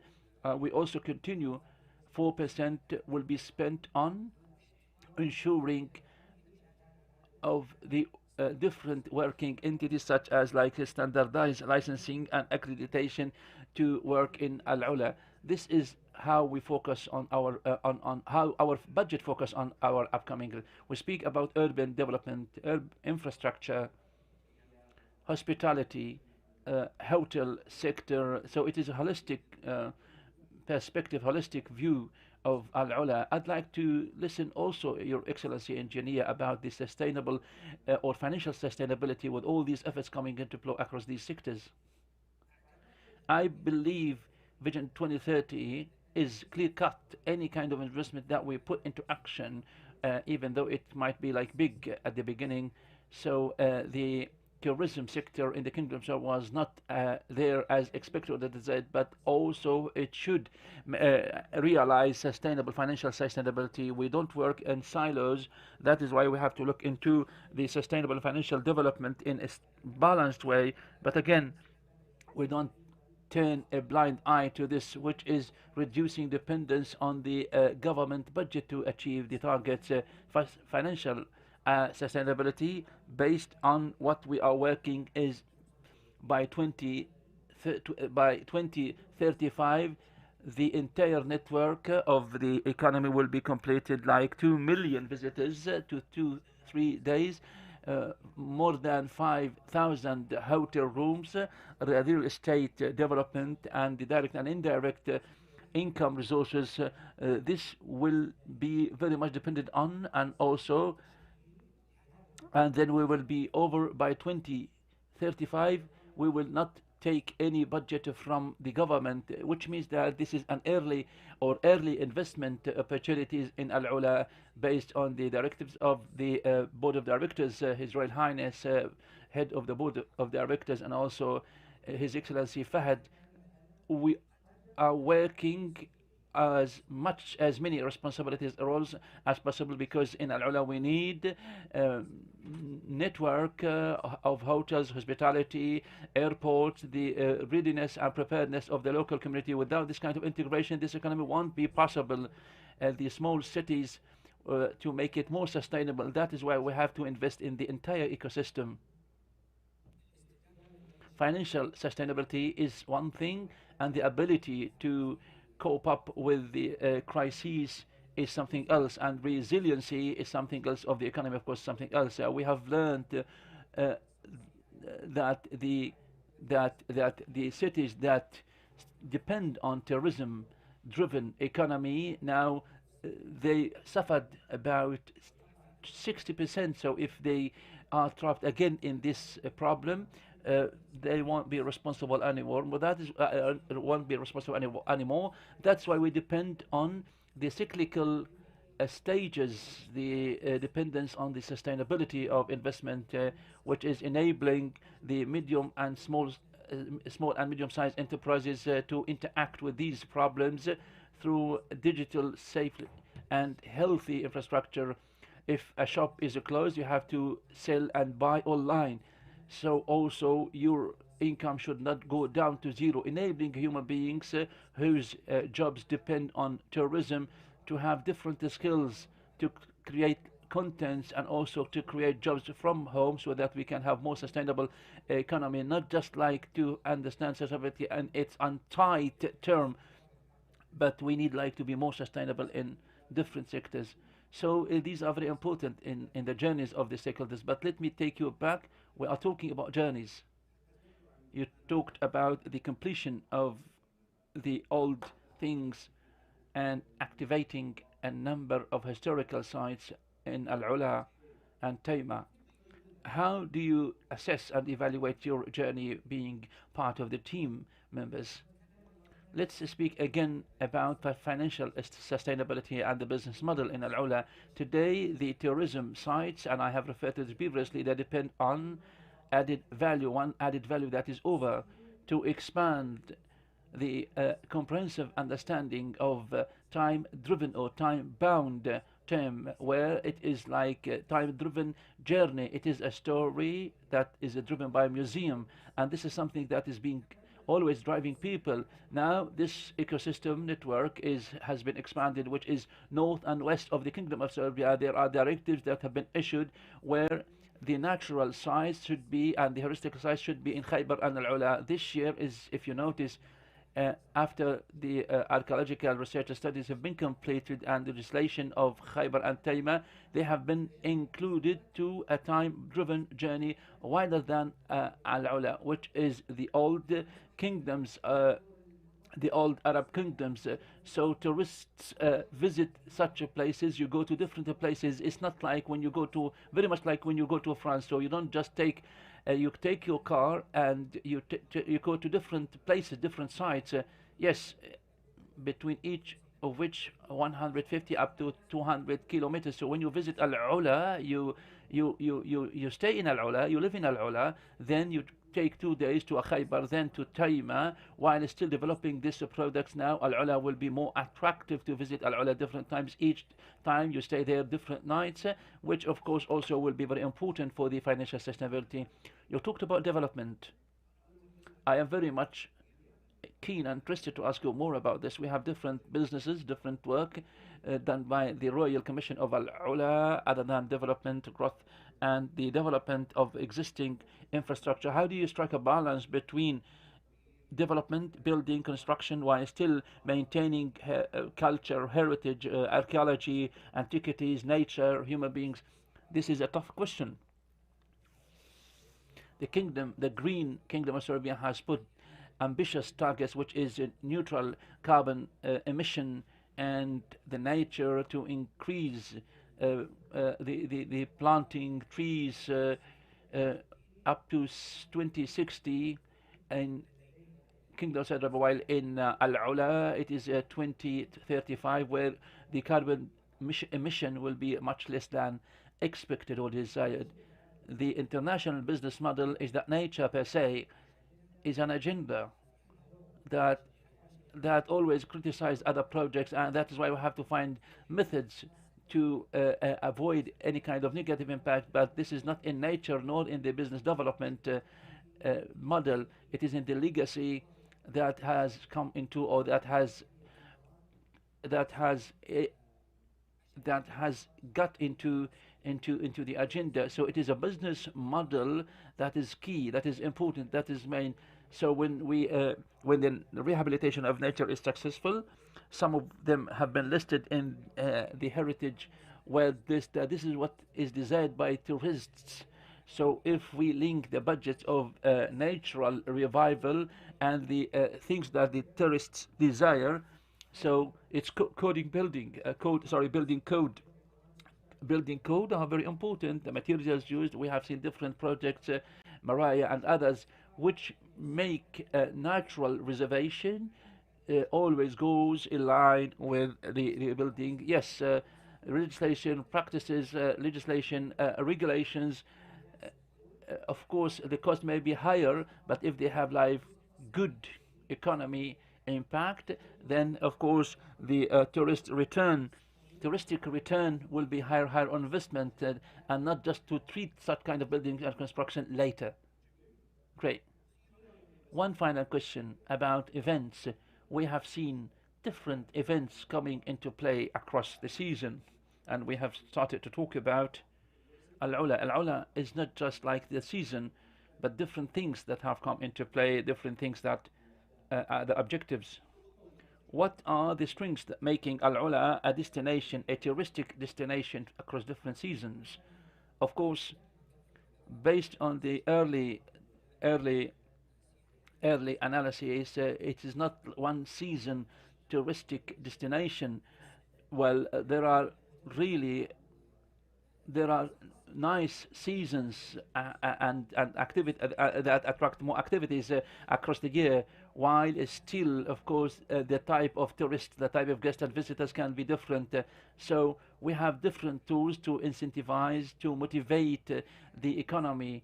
The first of which is seasonality. We are trying to produce components for each season. People know in the States, for example, Orlando and others, people go there, even though high humidity and temperature, we don't have to surrender. We build certain assets in close cooperation with Al-Ula Development company owned by PIF. We started, of course, building non-government assets.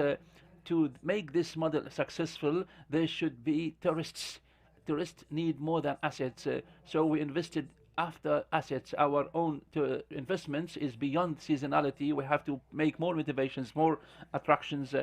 If we create jobs, if we provide hotel rooms, and we can also measure this for the return on investment, it is expected that Al-Ula economy will be solid and robust, even though the season activities may be lower, but there will be always a growth, and minimum will not the minimum will be about 40% of the entire capacity of season in summer. One final question: what do you promise the audience, the ladies and the gentlemen, the tourists or tourists coming and visitors coming and guests coming to Al-Ula?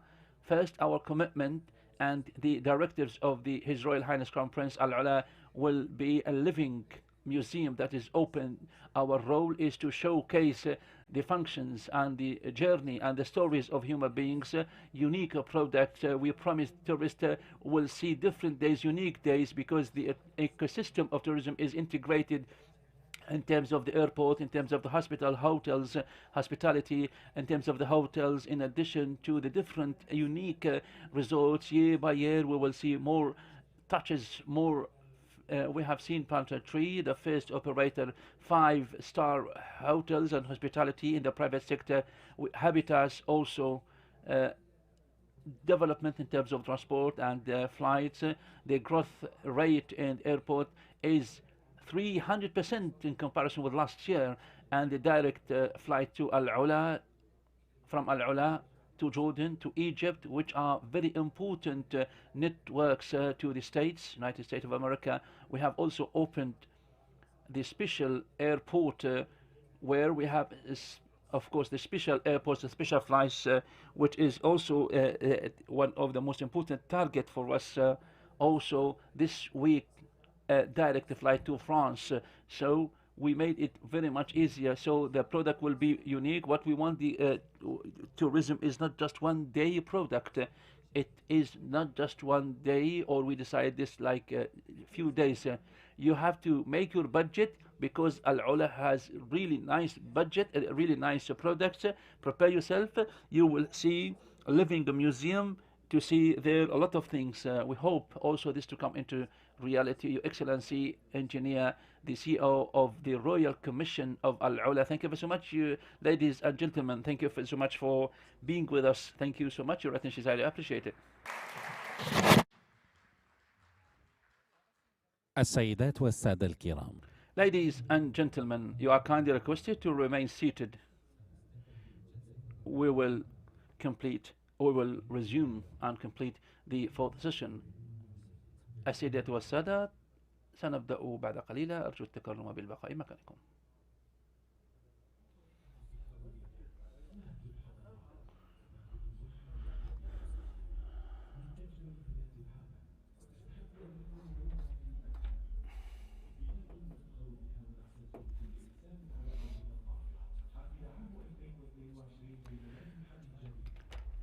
After the pandemic, measures have been lifted, and also all the activities have come into play with the great efforts of high security. It is a full event of year. A lot of events have come into play which contributed to enhance the economic, social and development. Of course, in 2022, of course, 7 oil natural fields have been discovered where the industry strategy have been launched, and also digital tourism and the mining and the food security strategies have been also identified, along with other initiatives based on the supply chain strategy, one of the most important initiatives for investment and the development of the mega projects in 2030. It is a year that a lot of efforts have come into play through different sectors, where our roles have made different economic and health initiatives, making the Kingdom of Saudi Arabia always leading regionally, globally and locally, making the Kingdom of Saudi Arabia a commercial hub between the West and the East, and a global hub for the developed countries, making it making the Kingdom of Saudi Arabia as a peace center through the different health programs, reducing gas emission, enhancing food security, along with other initiatives that can help sustainability across the global, local, or regional levels, building more by the efforts of the Saudi citizens to make everything reality, investing in education and enhancing enrollment in universities, while still providing promising specializations, enhancing the scholarships abroad, and the institutional budget program for research and development, while enhancing medical fields, and which is the biggest across the Middle East, and also employing artificial intelligence across different medical sectors, focusing on enhancing the preparedness and readiness of infrastructure, enhancing the digital security, and the future also applying and launching different digital services. and also focusing more on the space sector through satellites, and always enjoying high levels of safety and security. Again, with all the challenges given, it has high levels of agricultural production, development and growth, and the products have reached high levels, and the agriculture sector produced more than 7 billion Saudi riyals, more and more, providing more housing solutions, enabling more than 240,000 families, providing them different real estate loans and supports, starting to be a model to follow, a mission to communicate and developing the infrastructure. The development has reached for the quality of life in line, and the facilities go in line with our own aspirations and ambitions. And the progression of development and growth in the holistic sectors to provide support for the private sector, and the efficiency of support to put these initiatives, programs or projects into action, so that our economy grow more and more in the progression of development for better future for this generation and the upcoming generations as well. They have higher and higher for them. A lot of efforts are made for them. The ambitions are made in order to enhance enablement for more sustainability. Ladies and gentlemen, distinguished audience, would like to welcome you again. Now we will start the fourth session, themed the impact of budget to enable women. This session to be moderated by Maysam Al-Abdallah.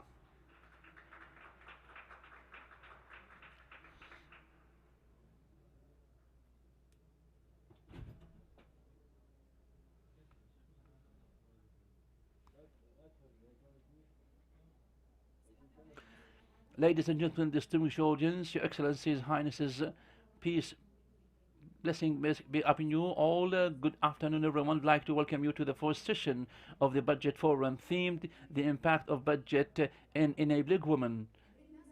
We will focus in this session on different topics and themes relating to the roadmap of the Saudi women in Vision 2030, and the initiative of enabling women within the public budget of the government.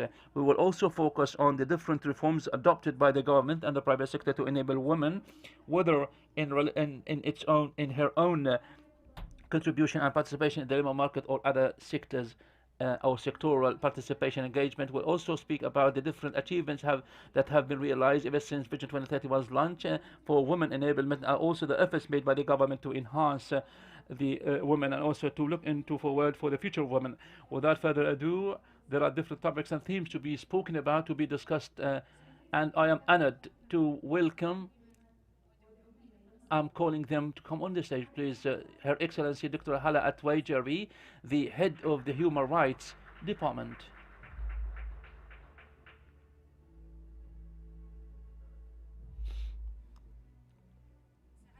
Her Excellency Shoila Al-Ruwaili, the CEO of Wasaya for Investment Management.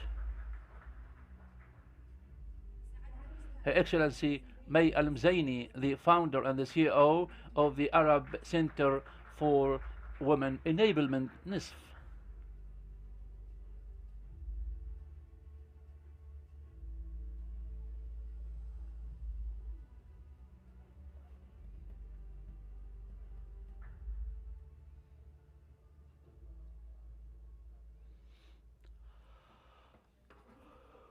I'd like to welcome you again. I'd like to start with you, Dr. Hala, when we speak about enabling women and honoring the international agreements and initiative to enable women in the public budget. What is the relationship, how important this relationship is, and how important the agreements, the international agreements that the Kingdom of Saudi is signatory to? Thank you so much, Maysam, and thanks for this invitation. And this theme is very important, along with other themes for the budget forum. Let me start speaking about the commitment of the Kingdom of Saudi Arabia to enabling women has not been by our own international commitments, its own commitment in Vision 2030, because the Kingdom of Saudi Arabia has realized the women makes up half half of society in particular, exactly, which means half the youth, half the future, half commitment, half ambition. So the Kingdom of Serbia is fully committed to its own promises to enable women, and has translated this and put this into the Vision 2030 targets, goals and objective, which is to increasing the participation engagement of women. To do so, to this end, of course, is to engage, to increase the engagement of women. It is the tip of the iceberg in order to enable women in economy and development. And this, you have to introduce more reforms in legislation to include everything relating to women. Women, and this is a fact, we cannot turn a blind eye to women across the world. She is number one when it comes to real when it comes to healthcare provider. We cannot make any kind of quality initiatives without looking into the different social aspects and dimensions, which includes, for example, providing child care, and relating also to the social role of women, her rights, her duties, socially and societally. And so if we look at what has happened over the recent 5 years, we can confirm that the Kingdom of Serbia has adopted a holistic approach in terms of the reforms relating to the enablement of women. The results have been translated, and I'll be speaking about that, have been translated into the increase of the enablement of women in the labor market. Also, the indicators across the indicators globally of the women participation and engagement. Now we have established holistic legislation and ecosystem, and new ways, of course, has come, such as personal affairs or harassment laws and regulations, and also demo market laws, and also the retirement and social insurance laws, and other reforms that have come into place, such as travel documents, driving cars. And so we are speaking here about holistic issues, holistic approach, holistic ecosystem, which means to remove any kind of challenges or any kind of obstacles that contribute to making the woman difficult to participate as men. So this has nothing to do with our international commitment. Yes, we did, and of course we did show great commitment, international commitment, and the most important of which is to combating any kind of discrimination against women, or known as CEDAW. CEDAW, in brief, it is an agreement that has different components or items which indicate to remove any challenges or obstacles that hinder women engagement and participation or discriminate against women. But again, we have other commitments. For example, we have been committed to the social development and sustainable development SDG, and also other announcements and other declarations, such as Beijing Declaration, and also the social justice. All these issues have come into the role of women globally. But again, are we doing what are we doing because we are committed with or to the international society? No, it is our own commitment for the Saudi women. Thank you so much. Drawing on what you've said, Ms. Shayla, in addition to the private sector, we have a big number of initiatives launched by the government to enable women. In your opinion, how these initiatives have been reflected on the role of women socially and economically? In the name of God, the most gracious, the most beneficent, thank you so much for this invitation. Beyond the shadow of doubt, the private sector, as His Excellency said, the Minister of Economy and Minister of Finance, makes up a key driver for the Saudi economy and the development and the growth of the Saudi economy. As His Excellency Minister of Economy yesterday, the GDP, the contribution of the economy of the private sector in terms of the economic development is or has been 43, about half, and we hope in Vision 2030 it will be up to 60%. Beyond the shadow of doubt, the private sector has participated in different programs, legislation, regulations, and initiatives that have been launched by the government over the recent few years. we have seen different programs that have been developed, adopted, and launched by the government, such as like training women, qualifying women, preparing women to assume different positions in the labor market, and also developing women to be leaders, to assume leading positions and jobs. As a private sector, we benefit from this directly. So it provided us and saved us a lot of time, a lot of effort, a lot of money to attract women as employees. The government or the public sector was ahead of all the progression, and we have seen how holistic, how diverse the engagement and participation is. It is all due to the private sector. That is why the private sector also helped to participate, help to accommodate women, to absorb and to understand women, providing different job opportunities. Another point, were unique programs which were made possible for women, such as Hadaf program and Wasil and Qurra. All these programs made it easier for women to be engaged in women, and also strike a balance between women and other responsibilities, family responsibilities, other financial responsibilities as well. So after these initiatives, these regulations and legislation, and we benefit from as a private sector after the reforms and legislation, regulations, and the new policies to support women, such as working remotely or distance work or telework, we call it, to attract more women. Also, the resilient working hours that go in line or that are most appropriate for women when she have like family commitments at the beginning of her work life, and also the maternity leave that is fully paid, in addition to retirement law, and also it is the same for men and women. Labor market as well supports employment for all citizens with no any discrimination, whether gender-based discrimination or handicapped in terms of allowances, in terms of salaries. So these were like incentives really to be engaged in the labor market, whether in the public sector or private sector. But we really, as a private sector, we did benefit a lot, and we enhanced this percentage of women participation engagement over just a few years. Thank you so much, Mr. Shaila. Mr. May, how do you see the change of the position of women after the launch of Vision 2030 and the enablement that every one of women, of course, has gained and enjoyed? Thank you so much. Good afternoon, everyone. Vision 2030 is the present and the future vision. It is time vision for all generations, for all sectors, for all classes of society, and everyone has been speaking highly of this vision ever since it was launched, comparing, of course, the present and the future in the past through different reforms and radical reforms, particularly when it comes to women.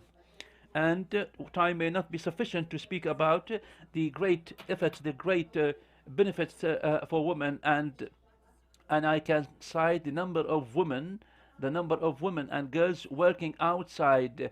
They have come all to the kingdom, so they want to be part of the different reforms of this vision and this responsibility. There are different things that I can cite, as been explained by Dr. Hala and Mr. Sheila. I have in mind so many things, such as creating, attracting work environment, supporting women, that is holistic environment, reducing and removing all obstacles and challenges that can be problematic to women before, in addition to like facilitating and making things easier for women to be part of the labor market, and also child care, which of course is covered up to 80% of the institutions or employers. Also, programs such as Usul covers at about 80% of the child care. So many legislations, decisions, and also, for example, harassment, anti-harassment laws, and also the time of litigation and judiciation between the woman, the wife and the husband. So no one single country has been able to do what the Kingdom of Saudi Arabia has been done over this short period of time. This is not my speech. These are the figures and the numbers. This is by the World Bank report. Over 2 years, the Kingdom of Saudi Arabia has shown great reforms and development in comparison with 190 countries across the world. And we have now counted our own targets up to 30% for women, and the participation of women in the labor market. Before Vision 2030, it was just 15%, and now we have reached 36%. Up to 2030, we will be more than 40%. Thank you so much, Mr. Mai. Mrs. Mai, speaking about Vision 2030, beyond the shadow of that, the Vision of 2030 has come to enable women. What are the features of roadmap of the Vision 2030 for women? It is a vision, it is a holistic vision, and the thing that make Vision 2030 unique is that it supports all the aspects and considerations of women. Over these 2 days, we have listened to the Excellencies and Highnesses, to different things, different sectors, and we have seen how each and every sector, and based on the activities, how they look, they provide such service and products to women and men. But what is unique about this is enabling women over a short period of time, for the communities, for countries, for peoples. Such kind of legislative reforms takes like tens or dozens of years, but the Kingdom of Saudi Arabia has been able over just very short period of time, we are speaking about less than 5 years, to introduce legislative reforms, radical reforms, making or paving the way for more opportunities. But this was not the only step taken by the government. The government has taken different initiatives. My two friends have talked about this, of course, about enablement or motivation initiatives such as the programs Qurra Wusul and telework, resilient work. These are programs are characteristically dynamic and vibrant, where, of course, the private sector can benefit from and can put them into action. But if we look by and large to the roadmap to enable women, we have started legislative reforms. We have produced motivational initiatives for all the initiatives course for all the women, and now we are just monitoring and follow up the implementation to make sure everything is communicated, is accessible, is balanced for all women, for all the enablement tools to ensure that all the segments of society are equally treated. Women can access these opportunities. I would like also to speak on one point. When we speak about this stage, it means we have been there. There are different obstacles and challenges to make women able to certain job opportunities. What happened over the recent 5 years, we have been able to remove such challenges. Now all sectors are open in the Kingdom of Saudi Arabia to get into these sectors, these job opportunities, these kind of progression and development and growth. But again, and we still see that the real standard is competency, proficiency, ability, so that we don't have to create any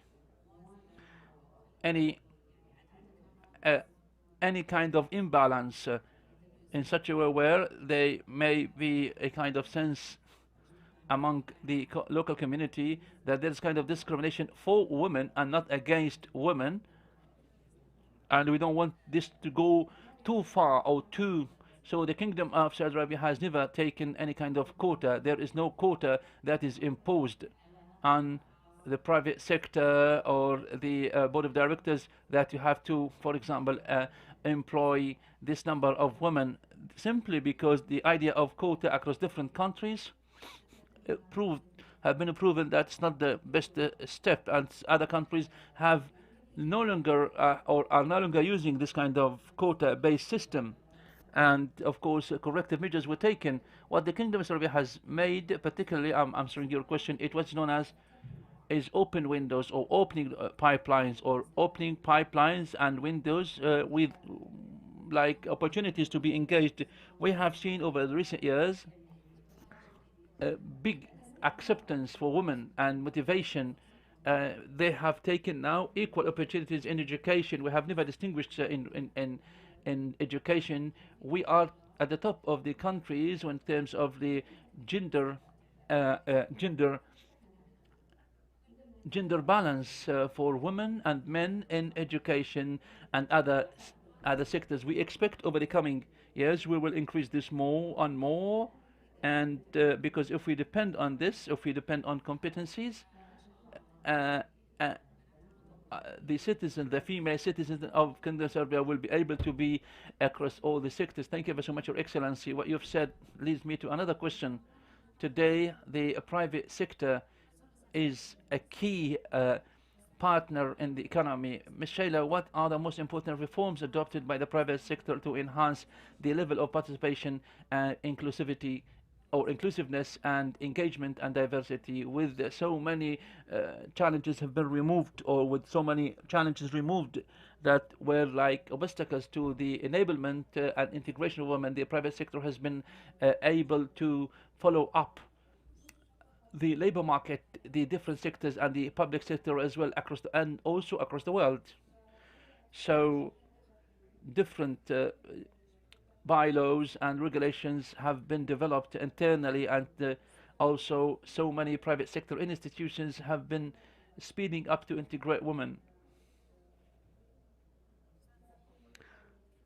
KPIs have come into play to, of course, to measure performance for inclusiveness, for integration, for inclusion, and they have also launched different functions or departments and managements to follow up closely and incentivize, of course, and motivate women enablement in different things.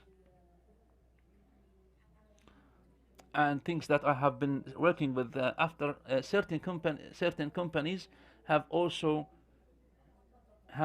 adopted international practices, or they have created the practices or cultures or policies, legislations, regulations, sorry.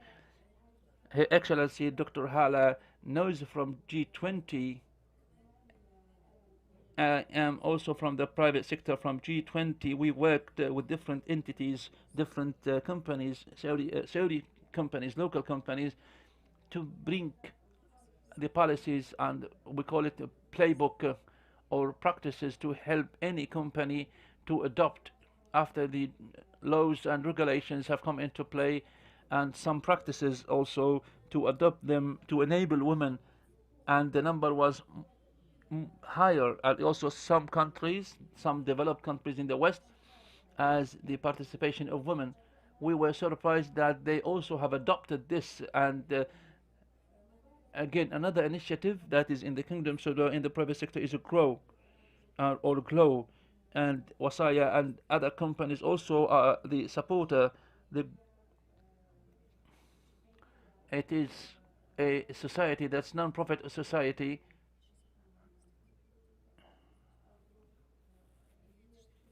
where different local companies and non-local companies participate to share expertise and knowledge and ideas to support women. And also it has different things that can help them, of course, to enable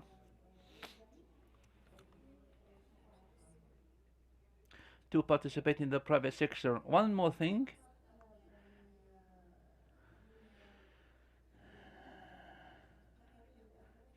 also other stuff, is the number of the small and medium-sized enterprises and the budget allocated and allotted to such SMEs, not just for big companies, but also for and the small and medium-sized and emerging companies in the private sector are considered the biggest for the economic driver or drivers in certain programs in terms of training programs and empowerment programs for women, through which, of course, women have been able to be engaged in this sector.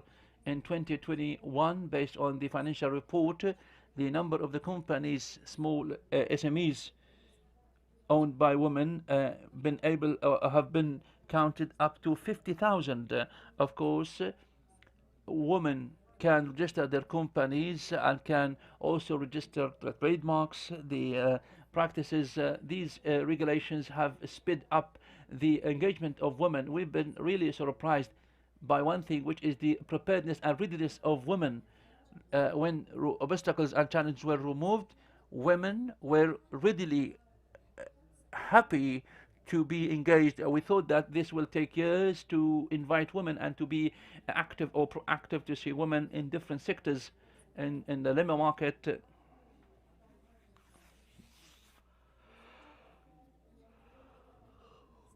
The other issue is like 2 years, just 2 years, over 2 years, I see women in each sector, in each field, whether in private sector or, of course, in law, justice, IT, communication, all the other issues, everything, artificial intelligence. There were preparedness, readiness. So as Her Excellency Doctor said, the education did help women to participate and switched women to be more interactive, more proactive, and we have seen the achievements made to benefit from these legislation and regulations, which help more and more to enhance women to be ahead of other countries. Thank you so much, Mr. Shaili. My next question is to Mr. May. Drawing on what's been said by Mrs. Shaila, supporting or praising the support of the government, and also the question, how do you see this kind of support? When the Kingdom of Saudi Arabia presided G20, there was a report that was issued that that investing in training for women has made or will make actually $400 billion by 2030, which is a good indication that the Kingdom of Saudi Arabia government focuses very much on training and qualifying and rehabilitating women. Of the things that have been focused on: training, monitoring, coaching to enhance women, and increasing the number of senior and medium positions and leading positions to be a model. More than 1,500 women have been qualified to train to be leaders in their job positions, and also the number of the registered in the national platform for leadership is 13,000 women. Back to your question, let me talk about this in a different way to enable women. In one of our workshops, there was a lady from a simple family, two daughters, two girls, and their son and their father. They all have problematic issues or handicapped, and because the job opportunities made available are far from her home, and the other one, her salary is being consumed in transport. After the decision was made to allow women to drive cars, their father, after he borrowed money, he bought a car so that they can use such car, and the oldest sister, of course, was able to take a job, and transport for them was not a problem. The little sister benefited from the program of Usul, which supported 80% of the salary, because all the salary was for transport, and was able to save from the salaries. She opened a project, and she is now is an employer. She has 13 employees from the Saudi citizens. So you can talk about different detail, small detail, where women goes and can have like a double impact on the life of her family and the life of society. So that's why Vision 2030 has been always a driver for economy and development. I will be back to you, Excellency, based on the speech that we have said about the local achievements. If we speak about the global level, of course, the Kingdom of Saudi Arabia has made great achievements based on the global indicators. What are the most important achievements? This is the best file we can speak about when it comes to international forums, because the file is telling and has a lot of success stories for the Kingdom of Saudi Arabia, making it uniquely impressive. The first of which is facts. When we speak about women enablement, we cannot speak about like this out of passion, out of emotions. So we speak based on facts, decisions, policies, the steps, serious steps and initiatives. So we are speaking now about, or we're speaking on budgets.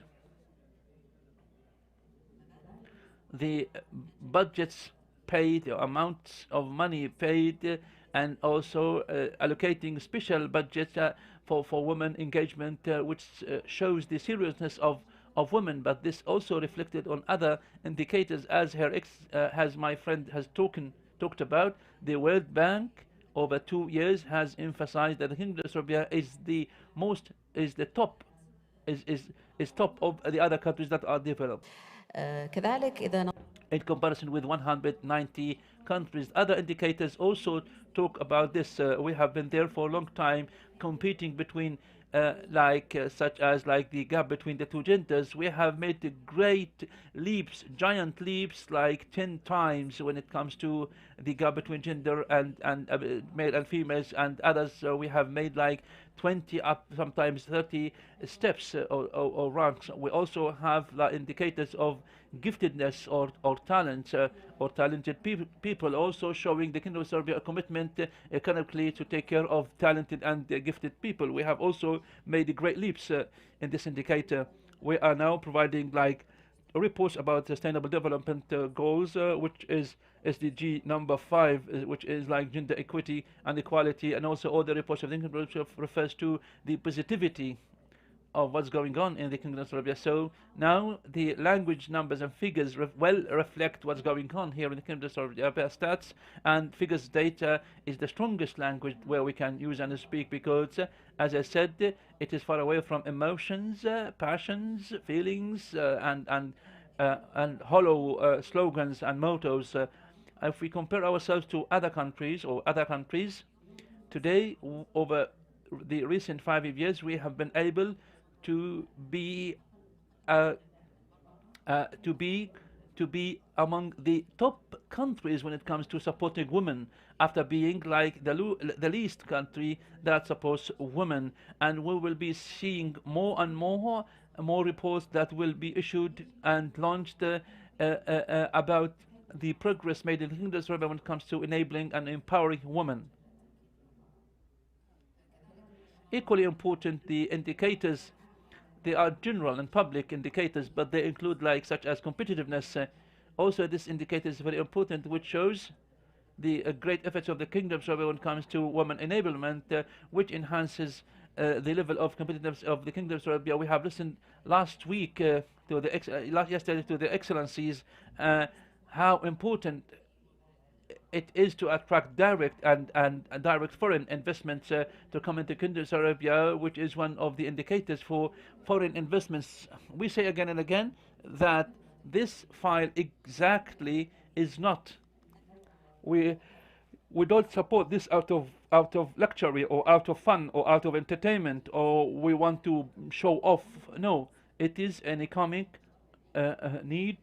It is imperative. It is a commitment towards all the segments of society, and we cannot make any progress, or any country cannot make any progress.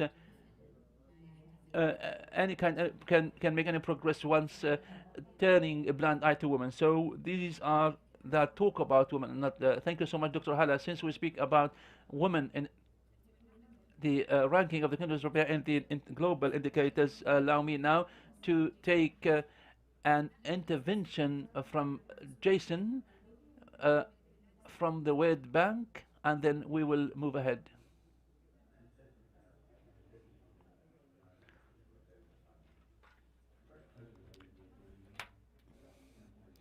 من المهم جدا أن نتحدث عن تمكين المرأة في المملكة العربية السعودية بين النساء السعوديات. أنا سعيد كل السعادة أن المملكة العربية السعودية تقوم بالعديد والعديد من الجهود. أيضا هذه خطوات أيضا بما في ذلك مشاركة النساء وإدماج النساء يلعبن دورا جدا في هذه التوجهات الاقتصادية.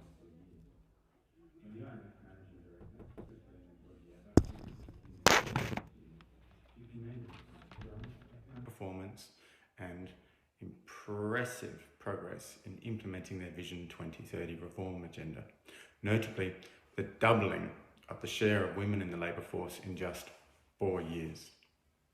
I would like to echo this and the positive impact on economic growth. Last year, growth was robust, in particular driven by a rebounding non-oil sector, supported by higher employment for Saudi nationals and particularly women. These results were supported by reforms and targeted programs to increase women's participation. In addition to the removal of formal restrictions and legislation ensuring the equality of employment, a host of initiatives taken over the past few years, including transportation incentive schemes, a premium on Saudiisation score for each woman hired, paid maternity leaves and childcare support have helped boost female participation for nationals. Progress aiming to improve quality education for girls, including student allowances, transportation programs, have encouraged better inclusion and preparation for women in entering the labour market. But there is still a way to go. The authorities' intentions to further increase the 2030 target for female labour force participation is welcome, as is the elevation of more women to senior public and private positions, helping to build additional momentum. From the IMF's perspective, this is going in the right direction. Empowering women is not just a moral imperative, it's also a part of the solution to the many challenges facing the global economy: high inflation, food security, conflicts, and climate change. Reducing gender disparities in opportunities, outcomes, and leadership roles raises productivity and economic growth, reduces inequality, and enhances macro-financial stability. In many countries, it is a macro-critical issue, and addressing women's empowerment can transform entire economies. IMF's research shows that female labour force participation is well below that of men's, around 24 percentage points below their male counterparts in middle-income countries. Globally, on average, women's earnings are about half those of men, while they do more than 2 more hours of unpaid work per day than men. Allowing women to fully participate in the labour market can produce substantial macroeconomic and public finance gains, not only through increasing labour force participation, but also because they bring different skills, ideas and perspectives, thus raising overall productivity growth. IMF research also shows that reducing gender inequality leads to lower income inequality, while also being associated with higher output and export diversification. Moreover, men also benefit from more women working.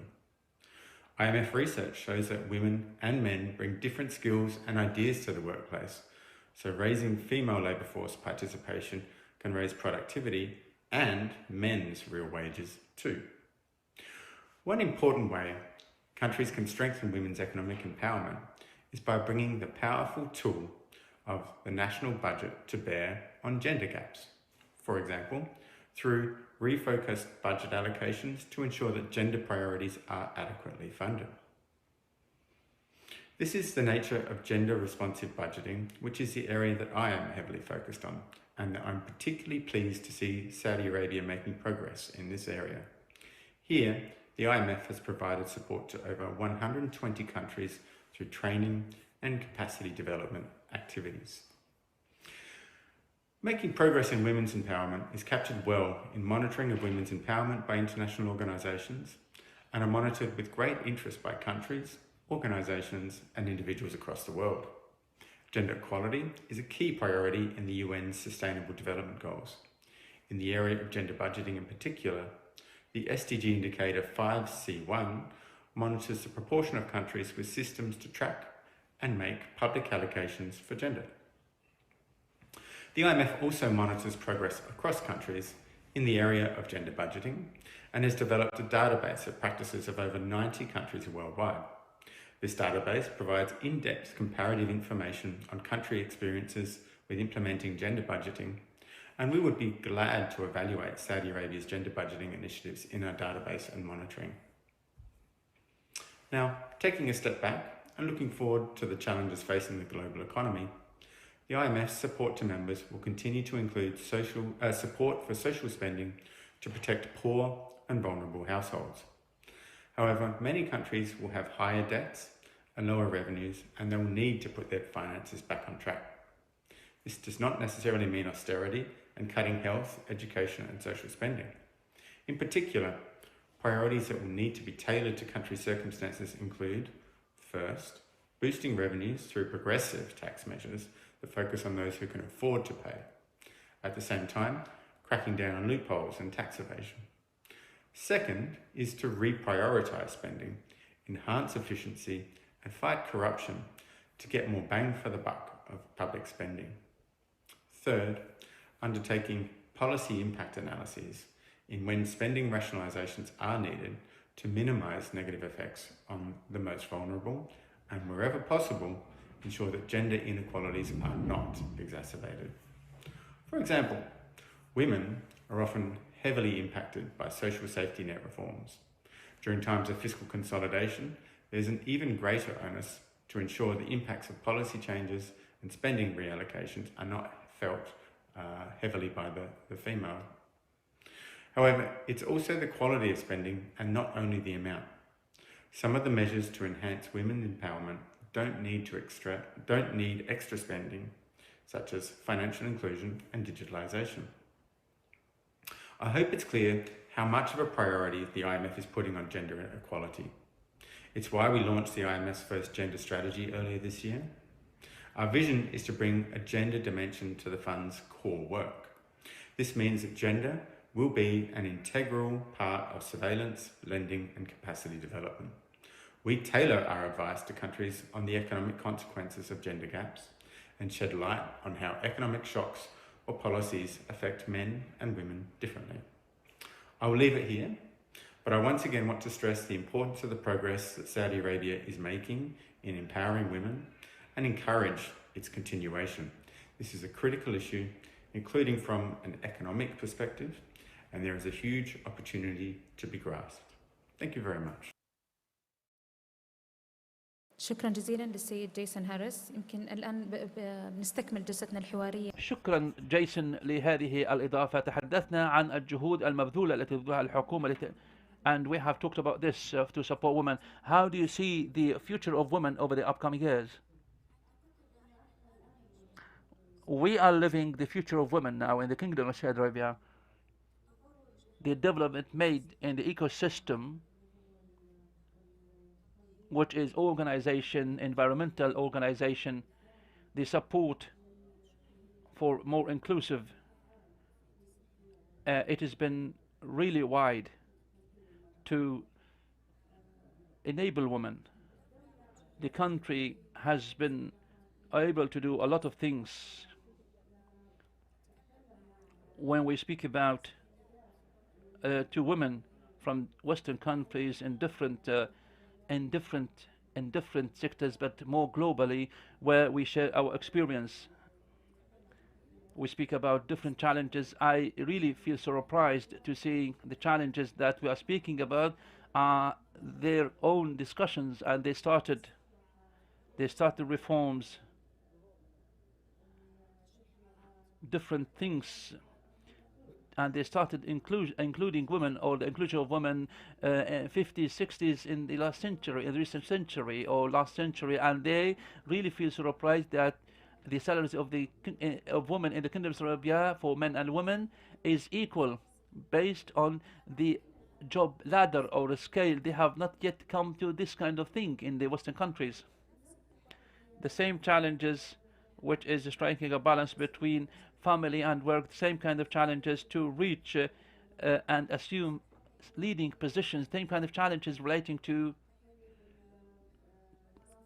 assume like administrative positions and leading positions. But these challenges, we have been ahead of them. We have been ahead of them in reducing and removing such kind of challenges, in addition to the efforts made by the governments to enhance and increase the KPIs up to 2030 relating to the women's enablement sector in the private sector. All these issues have been addressed and have been prioritized in comparison with developed countries and developing countries as well. And I believe we will be a model. I think we are now a model in this regard. As I've said, based on my discussions, interviews, based on my talk, speeches with these ladies, we are ahead of women, and they will follow our model. They will follow suit, and the playbook that we have produced, they will use it as a guideline for them, as a reference for them. Thank you so much, Mr. Shailen. Back to you, Mr. May. You talked about the participation of women in the labor market, which is about 36. Polishing up and enhancing the skills of women and continued development is very important. The question is, how can we do this and enhance this? Well, Saudi woman is #1 in education in North Africa and Middle East, and also she is ranked number 10 across the world. But still, women still lack experience, practical experience, because women has not been engaged in the labor market or in the markets as men, or sectors as men. So that is why leading expertise and experience is something that we are working on. Also, women work in the health sector. 98% of the optimal and ideal participation in education. Also, women make up at about 92%. As I've said, now they focus on the leading experience and expertise. For your question, how to enhance the participation of women, it can be through 3 pillars or tracks.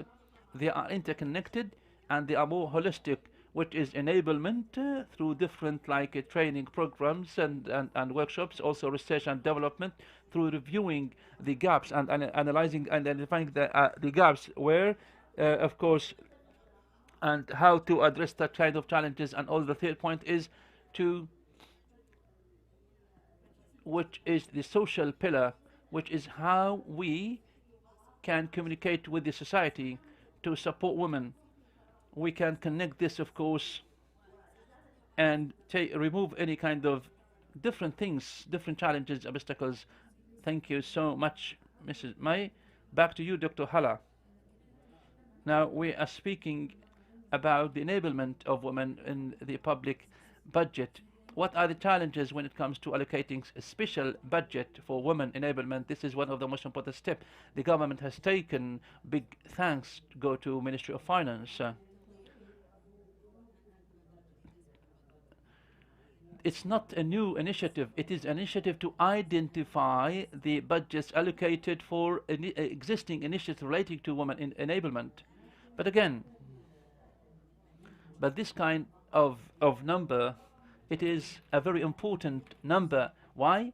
Because we always ask, yes, you enable women, but how much money you spend? This is a very important question, not in enablement. This is always asked.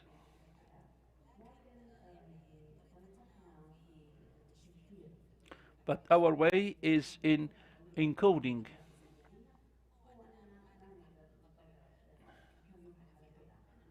So we cannot know how much we spend on society. Now the Ministry of Finance has started a file which is very important, and we believe it will include everyone. And as I've said, or as I say, we always ask about numbers. And why? Because it reflects everything. and also it enables us to compare yourself with others. So today, yes, we made like much progress, but it is very important. We see like ourselves ahead of the countries. How much, for example, this will be reflected on our own performance, whether we do more and more. Again, if we spend more and make more progress, it means that we are doing well. So with this in mind, this is very important. And we hope now, and we have talked about different initiatives, we hope to do more and more. I mean, to spell out these initiatives so that we can tailor, we can detail how much the Kindle said we can spend on women enablement. Thank you very so much. How do you see the progress of women in investment? Because Wasaya is one of the leading companies in investment.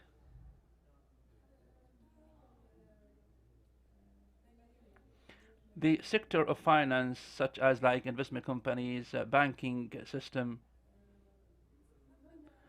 in the Kingdom of Saudi Arabia and across the world, and particularly the government,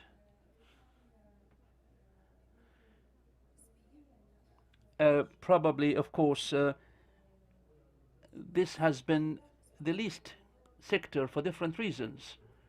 Probably ever since childhood ages or stages, women didn't have the idea to be in mathematics, science, technology, and engineering. It is a sector that is dominated by men, or it is men-dominated sector. So getting beyond these obstacles is not easy. I'm not speaking about the Kingdom of Saudi Arabia, I'm speaking about the entire world. In the Kingdom of Saudi Arabia, my notice is that banks, before Vision 2030, there were always, and there's still, women a branch of high qualities and competencies, and they have limited like service for women. So when these were open and women given the opportunity, banks were the first to benefit from this, or to make these kind of challenges, regulations, to open the doors and windows and pipelines wide for women, actually. And we see different like women, we see women different in different positions in commercial, housing, real estate, and other banks, assuming leading positions, senior positions. And we see the role of Saudi Arabia in the stock market and Tadawul. It is headed by a Saudi woman. She was the first woman to head an investment bank, and also not just alone, but there are other women, of course, assuming different positions. So in the banking system, investment system, it is a very important sector where women play such a great role, and also in the stock market sector, financial sector. I mean, we have different competencies, talented women, different opportunities for development to assume leading positions, and we have seen great achievements in terms of the diversity, in terms of the enablement of women, and the inclusion and integration of women. Thank you so much. Mrs. May, we talked about previously about the women participation, and which was one of the most important targets for women for Vision 2030, up to 30%, and now in 2022 we have reached 36. Can we speak about a certain sector, about SMEs? How can we enable women to build their own community, their own enterprises as entrepreneurship for others? We have talked, and we have talked about this percentage, and we said that it is 36, which means there is kind of recovery for sectors to include more women. As for the General Authority of SMEs in 2016, the percentage of women participating in entrepreneurship was 20%, and now by the end of this year it is about 45%. So there is a clear cut. It is clear that there is always encouragement for this sector to be more engaging. Also, the unemployment rate went down, even though the growth, the slow growth of the global economy and the inflation, the fluctuations coming into play into the markets, all emphasize how solid and robust the national economy of the Kingdom of Saudi Arabia. 71,000 women benefit from the resilient initiatives, 48,000 women from free work, and thousands of people benefit from Usul program. So many.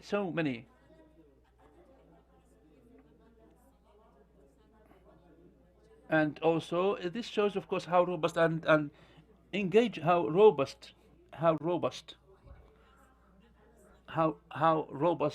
and solid and strong the national economy is for the entire society. These are all numbers. There can, of course,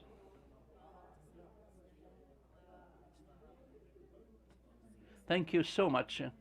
Now we are running out of time, but we have one important question for Dr. Hala. I have received a question from one of the media professional, Muwatin newspaper, from Muhammad Amr. His question is, now enabling women along with initiatives and decisions in the labor market also make it problematic for the young men. Yes, so I understand by the word youth it means like males. Yes, following those like or the different medias, understand this kind of thing. It is very important to talk about this.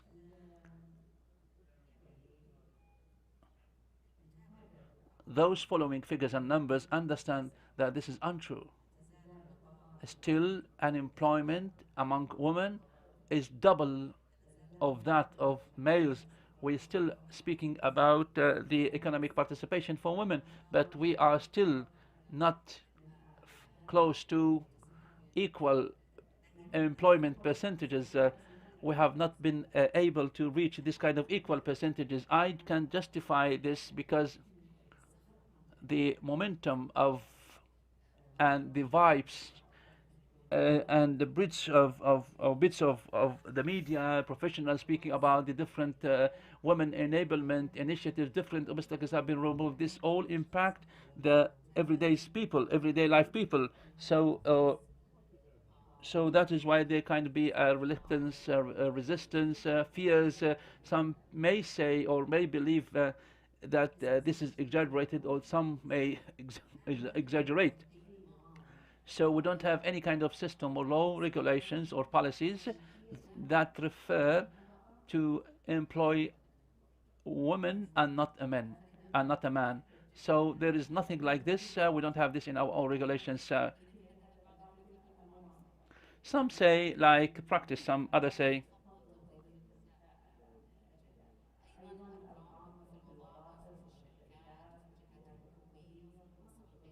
and for different things like so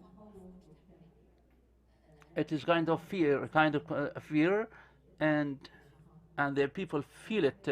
But again, let's say that we may come to different equal opportunities. This is good. This is good for the society. As I say that women as men are very important to the country, women as well are important for country. So men and women are very important to one's country. So until now we have not yet reached to the equal opportunities or ambition. Thank you so much, Your Excellency. Halit Wajara, the head of the human rights. Shayla, also thanks for so much. Mrs. May Al-Mzaini, the founder and CEO of the Arab Center for Women Enablement. Your Excellency, ladies and gentlemen, at the end of this session, would like recall the statement of His Royal Highness Crown Prince. I support women. I support the Kingdom of Saudi Arabia, and half of the society is women, so I support women. Thank you so much for your attention. I appreciate it. شكرا جزيلا. Thank you so much. Ladies and gentlemen, would like to welcome you to the Communication and Financial Kingdom Tamim. which is held under this theme, investment in the Kingdom of Saudi Arabia, opportunities, insights, in line with the budget forum for 2022.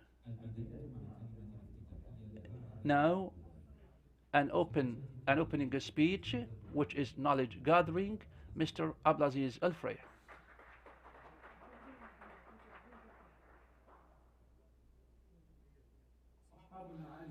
Your Excellency, distinguished audience, ladies and gentlemen, good evening, good afternoon. First of all, I would like to welcome you all to this knowledge gathering that I am really very much keen, but I couldn't make it to come in person. I hope that you accept my recorded speech, which represents the most important initiative of the Financial and Communication Center, which talks about the different things about between the social and economic issues. This knowledge gathering comes second day to speak about 2023 budget, which talks about investment issues headed by His Excellency Ms. Engineer Khalid Al-Falih.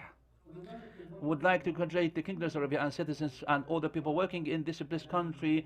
The announcement of the public vision, the public budget for 2023, which are promising ambitious in terms of the budget, in terms of the surplus, in terms of the expenditure adopted by our wise government that are implemented wisely. The public management budget for the Kingdom of Saudi Arabia is unique given the different crises and the geopolitical difficult conditions, where the GDP of the Kingdom of Saudi Arabia has been 7.6, which is the biggest across the G20. Ladies and gentlemen, distinguished investment is one of the most important files with a great interest attached across the world, which is always at the top of the Kingdom of Saudi Arabia agenda, where the Kingdom of Saudi Arabia is seeking through investment to diversify the resource of income and also to increase high quality products, the non-oil sector economy, and also achieve long-term financial sustainability and also increasing economic growth and development. As everyone is aware of the fact that the national strategy for investment launched by His Royal Highness Crown Prince Mohammed bin Salman, the godfather of vision, may Allah protect them, in October last year, is one of the most important enablers, key enablers to achieve Vision 2030 targets. His Royal Highness said that our country has a lot of investment capacities and capabilities, and we will do our best to be a key driver for our economy and added value for our country. The strategy includes a number of initiatives, including creating economic zones, special zones, with different competitive organizations, and attracting incentives and motivations in terms of investments of priority sectors, and also launching programs for the supply chain, a strategic supply chain into the Kingdom of Saudi Arabia, and acquiring a share of the markets for the supply chain. The strategy will contribute to the national economy and diversifying resources, which will help, of course, to achieve the different targets and objectives of Vision 2030, and it will have direct impact for the different job opportunities to be created for the citizens of the Kingdom of Saudi Arabia. The Kingdom of Saudi Arabia has made a great leap in providing attractive investment opportunities, and also establishing a ministry for investors and investments, and an authority for investment marketing, and Sharika program to increase the local investments for the private sector. All this, of course, make knowledge gathering a very fertile ground to look into the different themes and pillars, and also announce and pronounce the different opportunities to reach to the highest steps. I wish you always the best in this knowledge gathering, with my apology not being able to be here in person. Big thanks to you, Your Excellency, distinguished audience, for your own sharing the expertise, discussion, and ideas today. May Allah protect you all. Thank you very much. Your attention is highly appreciated.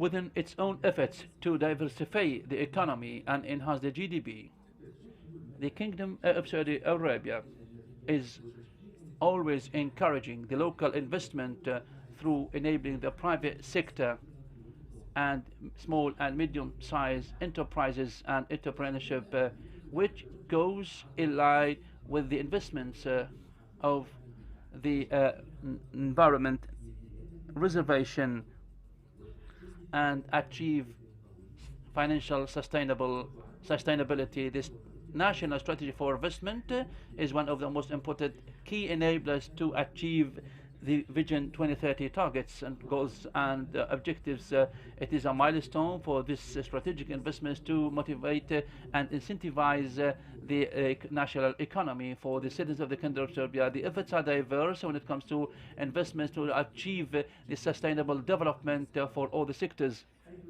where, of course, PIF and the National Development Fund supports is ahead of the supporting entities through adopting high quality projects in promising sectors such as industry, mining, tourism, culture, sports, while still working to benefit from the international practices and experiences to bring them all into the Kingdom of Serbia to establish different projects for the benefit and the interest of the citizens of the Kingdom of Serbia. It is a continued journey to achieve promising achievements and milestones in 2030.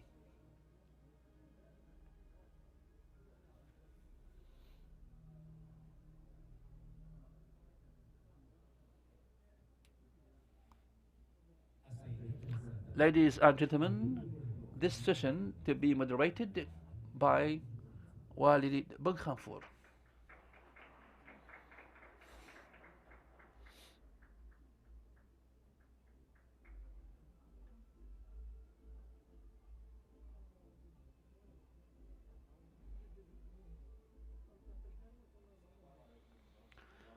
Hello everyone, welcome all.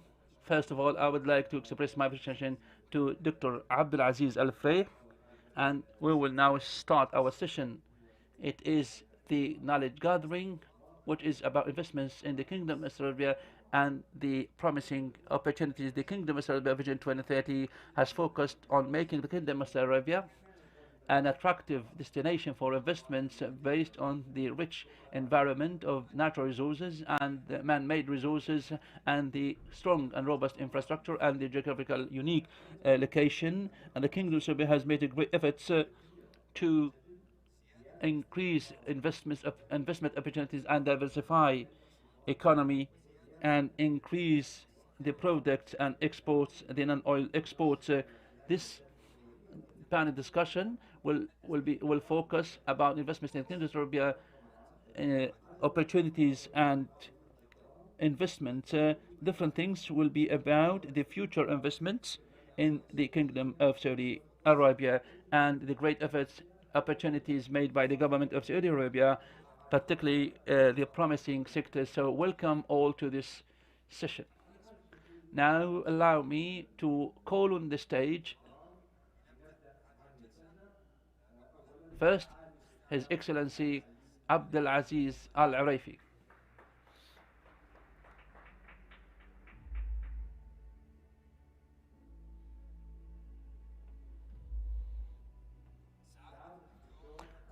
His Excellency Dr. Saad Al-Shahrani.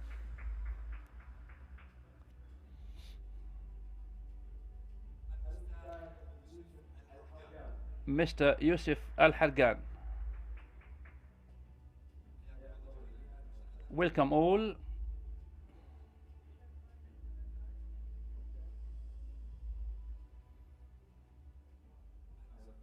Welcome all. Hello everyone.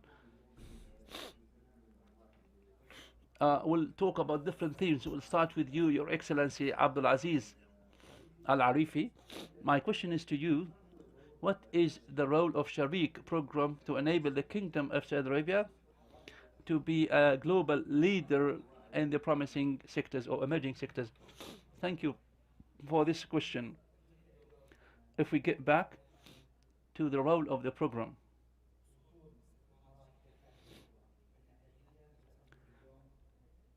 we hope to reach by 2030 to 5 billion. When we look at this, of course, with the different strategies that have identified the priorities, we have different sectors, promising sectors. I believe His Royal Highness Prince Abdul Aziz has referred to this as one of the most important promising sectors where the Kingdom has different capacities and capabilities to be, of course, one of the exporting countries. So the program comes to incentivize and motivate the country and the big companies here to enable as well the sector-based strategies for these promising sectors. Mr. Abdul Aziz, Your Excellency, Mr. Saad al-Shahrani, welcome again. My question to you, what is the role of the national strategy for investments when it comes to enhancing the investment in promising sector? Thank you so much for my invitation. Honored to be here among you and to be here among my friends. And I also honored to be here working in the budget forum by the Ministry of Finance before the establishment of the national strategy of investment. Let's speak about the role of the added value, where we worked hard, of course, about the governance of the budget of the Kingdom of Saudi Arabia to reach like standard achievements, competing with big countries at the G20.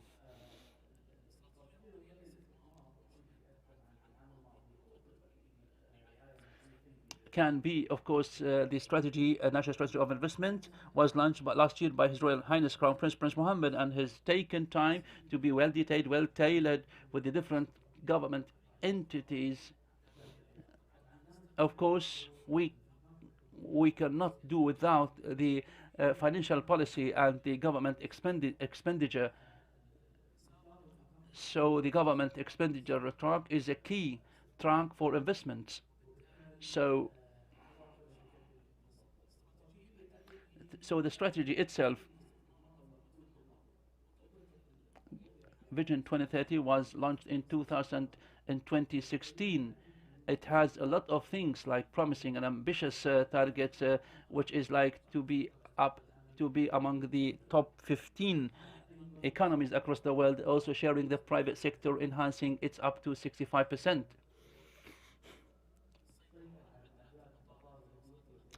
Also reducing the unemployment rate and bringing it down to 7% in 2030. Also the participation of SMEs up to 35%. The non-oil exports, which are very important, which needs to be up to 50%. All these indicators, ambitious targets, need integration in terms of the ecosystem investments that was missing in the past. So we have now the oil sector, the private sector, and the government sector, and also certain investment funds and development and growth funds can be supporting. So the strategy has come as a regulator for the governance of investment as whole, providing different products and services as of the beginning of the journey of the investors once they come to the kingdom, and also provide different investment opportunities of high quality, whether at the promising sectors level or the missing opportunities in the past. So we have come out with 5 pillars.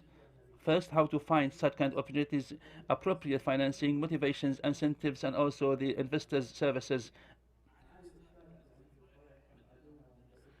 Abdulaziz Al-Frey has talked about different nice points in his keynote speech, but also the most important of which is the initiatives enabling the private sector.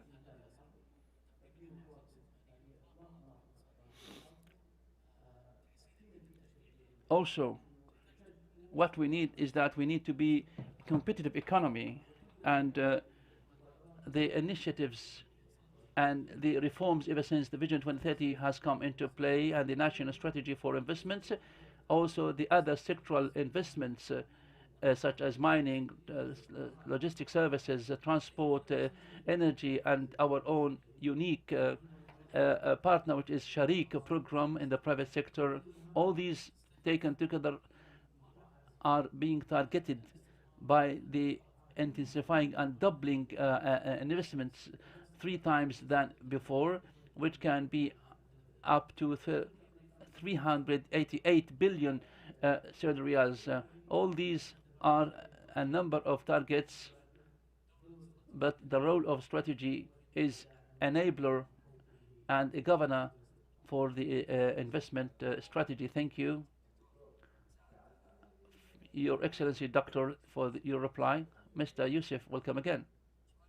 My question to you, so many things have been achieved due to the digital transformation and the ability to facilitate procedures and the digital processes and operations. How do you think that digital transformation has helped to enhance the attractive investment environment? Thank you so much for the invitation, and I would like to congratulate His Royal Highness Crown Prince Mohammed bin Salman, the Constituent Royal Mosque, for the national strategy for investments, wishing it will be more productive and helpful. Also, I would like to congratulate the people working in the Ministry of Finance for the maturity and for the progress they made so far.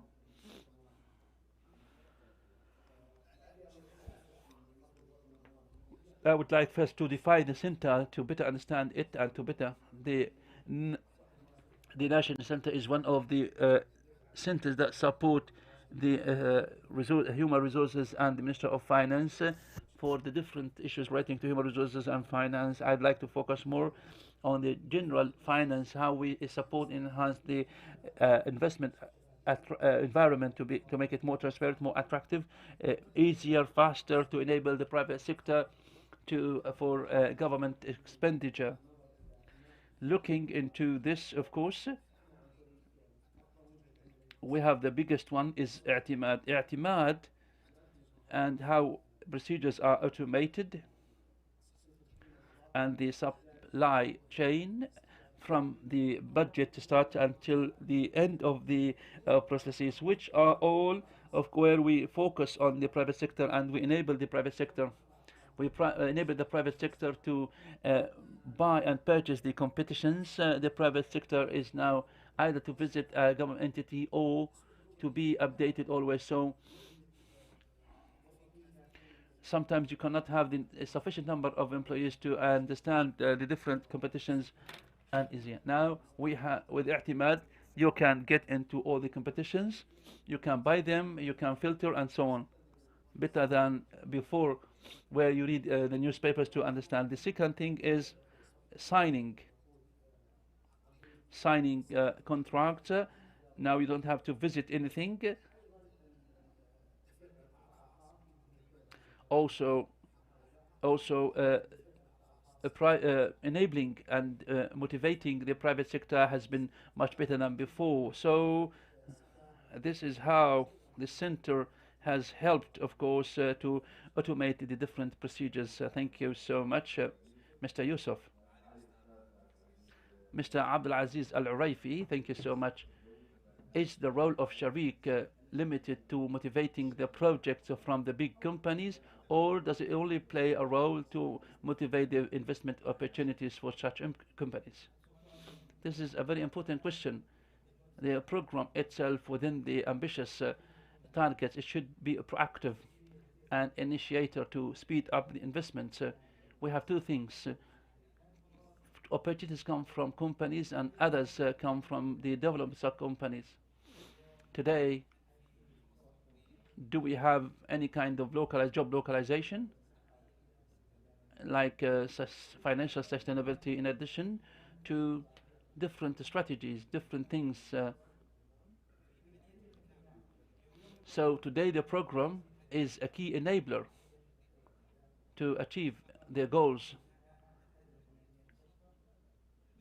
The program itself has different financial, of course, resiliency, and we have seen big acceptance by the companies for the opportunities made available.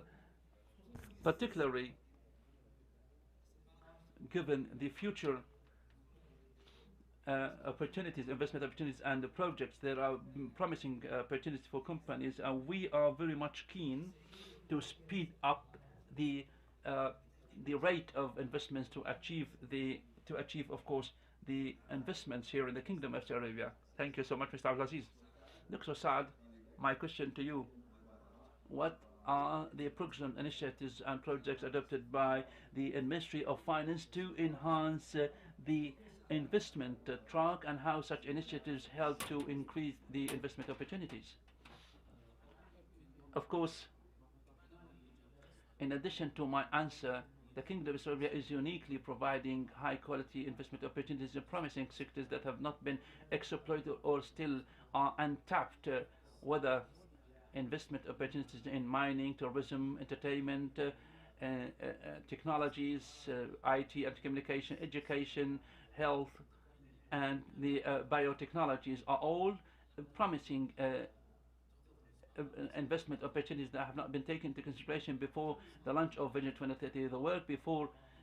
The work with Vision 2030 and the initiatives, programs, and the projects all have built the basics for the national strategy of investments. The ease of doing business was priorities for the Vision 2030, and the national strategy for investments has come to complete the entire progression.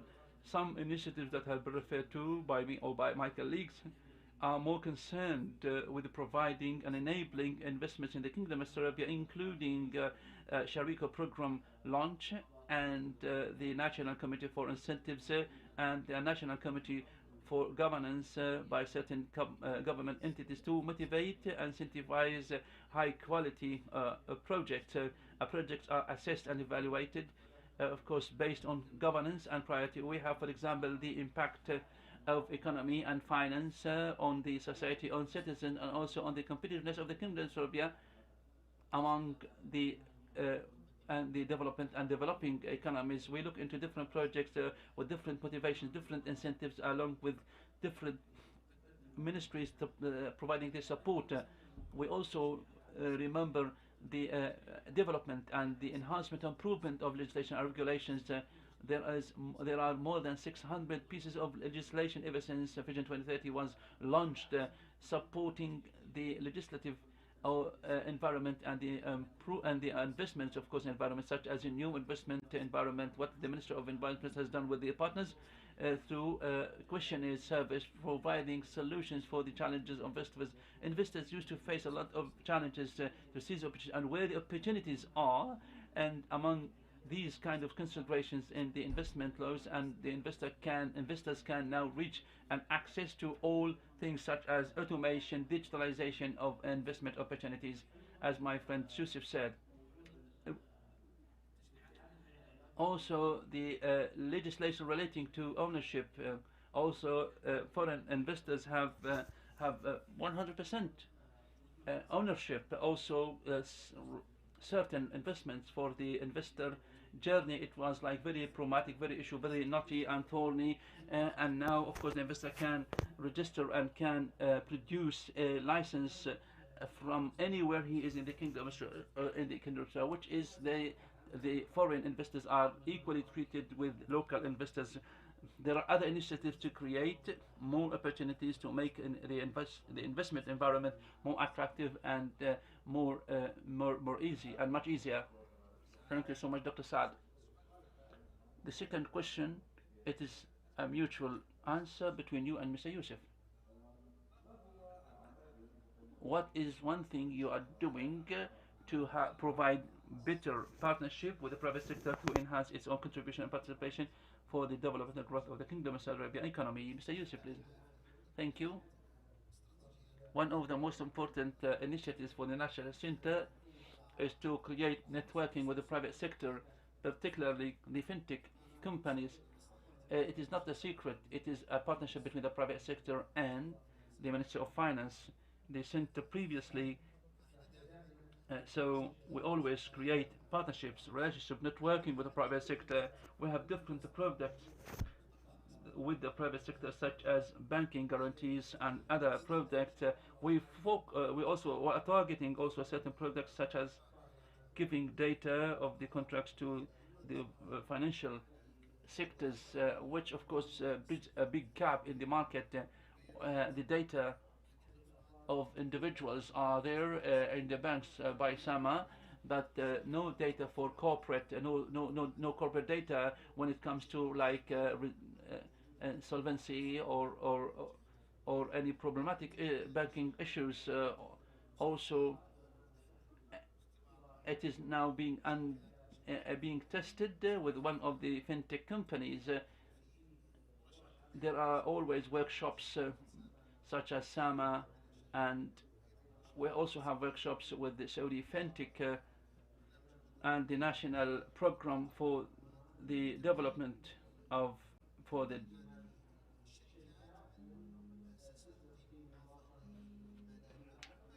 and addition also for the interest of the community and the investment environment.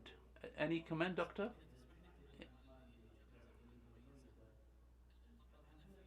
We in the investment ecosystem, we focus very much on the investment environment and the investors. Everyone who, of course, anyone working in investment environment understand that the private sector should be always a key partner and should be a leading partner.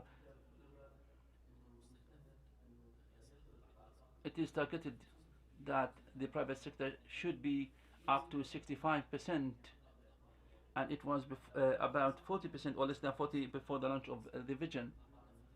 And also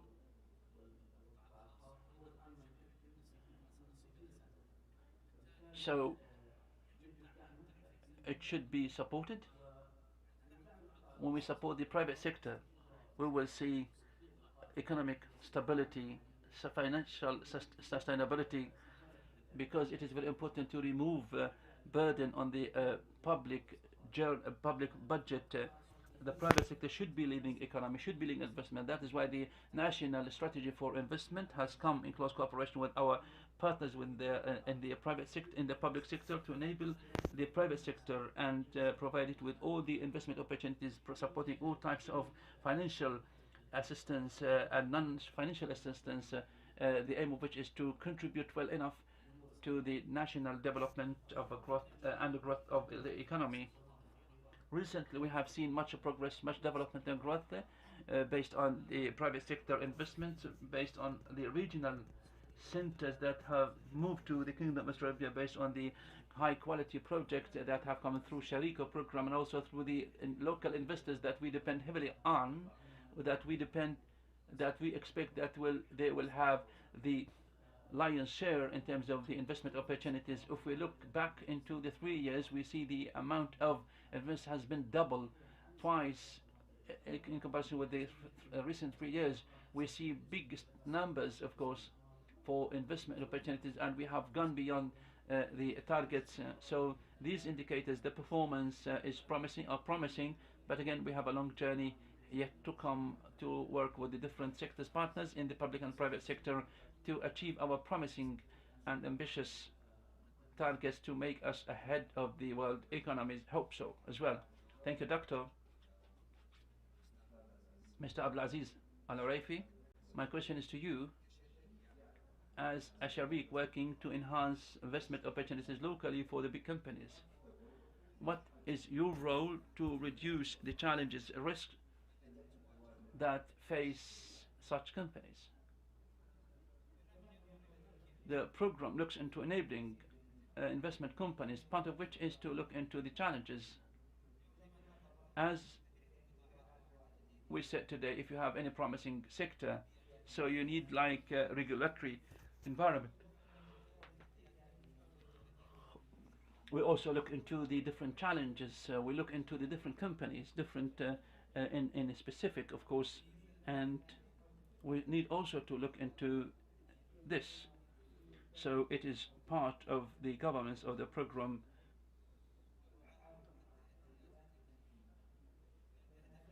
Because our own purpose is to speed up the rate of investment and to create more opportunities. Thank you so much.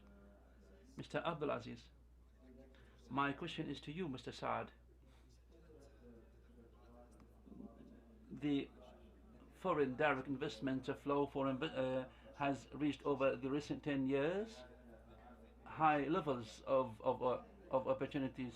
The question is, what are the most important investment opportunities, sectors, fields for the foreign direct investment, and how do you see the economy of the Kingdom of Saudi Arabia last or this year? Thank you. The volume of investments is increasingly growing based on the great efforts, the unique planning and the support by Vision 2030. It has not come out of this year only. The problem that we faced ever since the COVID-19 pandemic is the lack of data, the real data of high quality, to measure the impact or identify the priorities or to focus on the quality supporting sectors. So the ministry started to establish database through foreign direct investment data, and whether inside or outside, and also to measure the volume of investment and build different detail across the different activities, Medon and others. After reaching to these models, they have been, of course, developed to achieve the investment priorities. So we focused on supporting sectors such as technologies and IT and the communication sector. It has been at the top of the countries, and also tourism, entertainment, real estate development as well. Some issues relating to research and development. These sectors have been focused on, and also creating data to help us understand which one is leading over the upcoming period. So also the citizen is number one when it comes to the public budget, how to create like more job opportunities, how to diversify economy. The non-oil exports are still at lower rates. With these all efforts, they will be higher and higher in terms of the non-oil exports to be higher. But if we look at the assessment of certain entities such as the World Bank, the Kingdom of Saudi Arabia has assessed the economy of the Kingdom of Saudi Arabia to be one of the highest and the top economies in 2030, based on the recent statistics issued yesterday morning. The annual average is 10 point something in terms of the GDP. The private sector is 6 point something. Automation, sales points has developed a lot. Also, a lot of things have been increasingly growing, creating high quality opportunities. Job opportunities is made available across the private sector at high levels. Women participation has been there at about 35% as in the labor market engagement, and we have gone beyond this, which was like 30% by 2030. And I highly commend and praise the women participating in the leading position and the national economy of the Kingdom of Saudi Arabia. All these indicators, all these facts and data give us like we are ahead positively, of course, of other countries, and also the credit rating among all the challenges globally. We have been also ahead currently and in the future from A+, of course, by some credit rating ranking companies. And this motivates us, of course, to go ahead and make more progress and to reduce and resolve the challenges we used to face in different investment opportunities. Thank you so much. Mr. Yusuf Al-Hargan,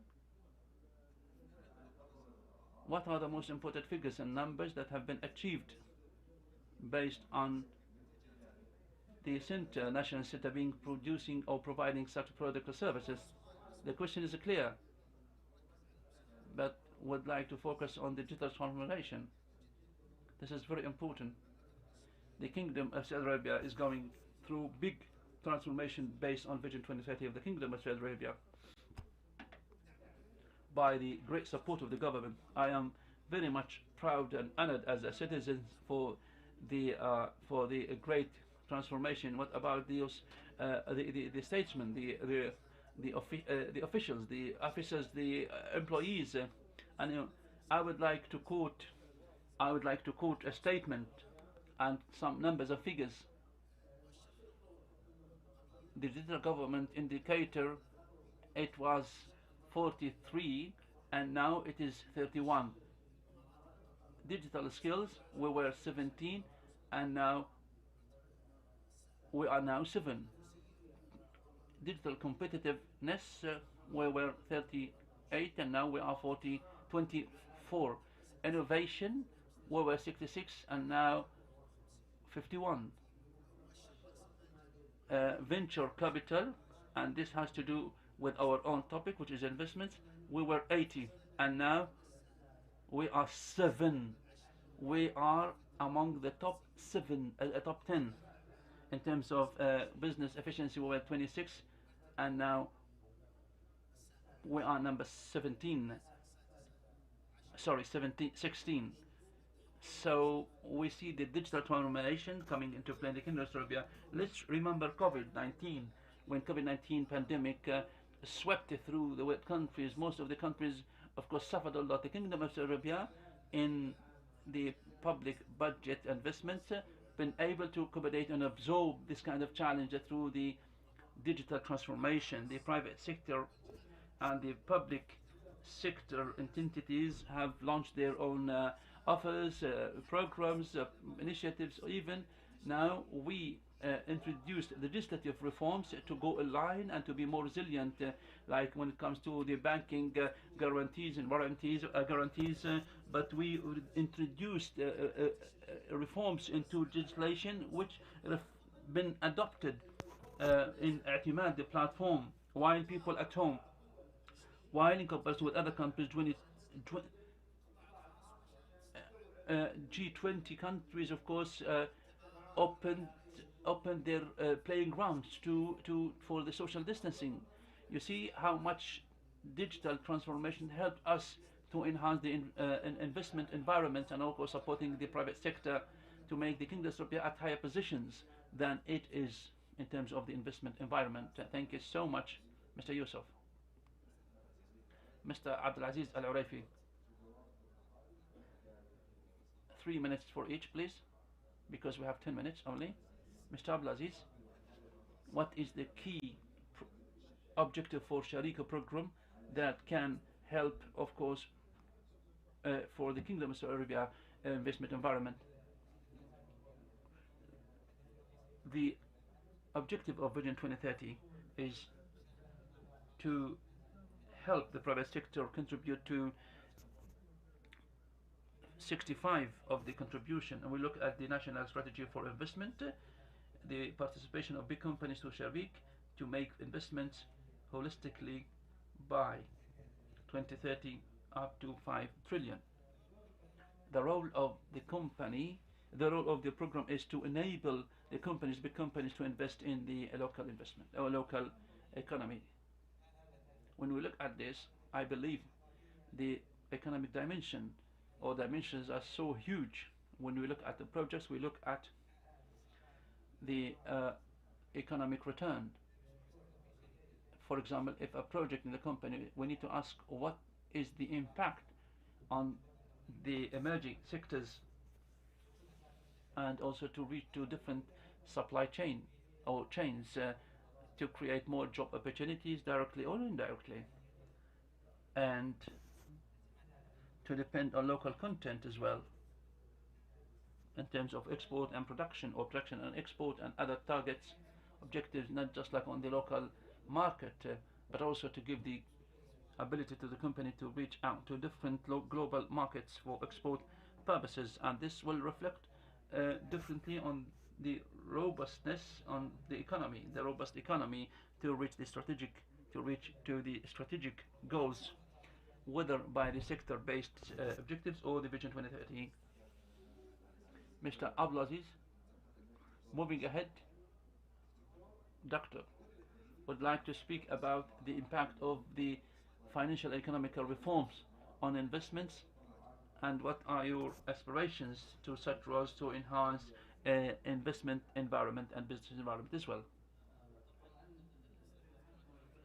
Reforms have come into play early as 7 years back, and the financial policy was the key driver for economy.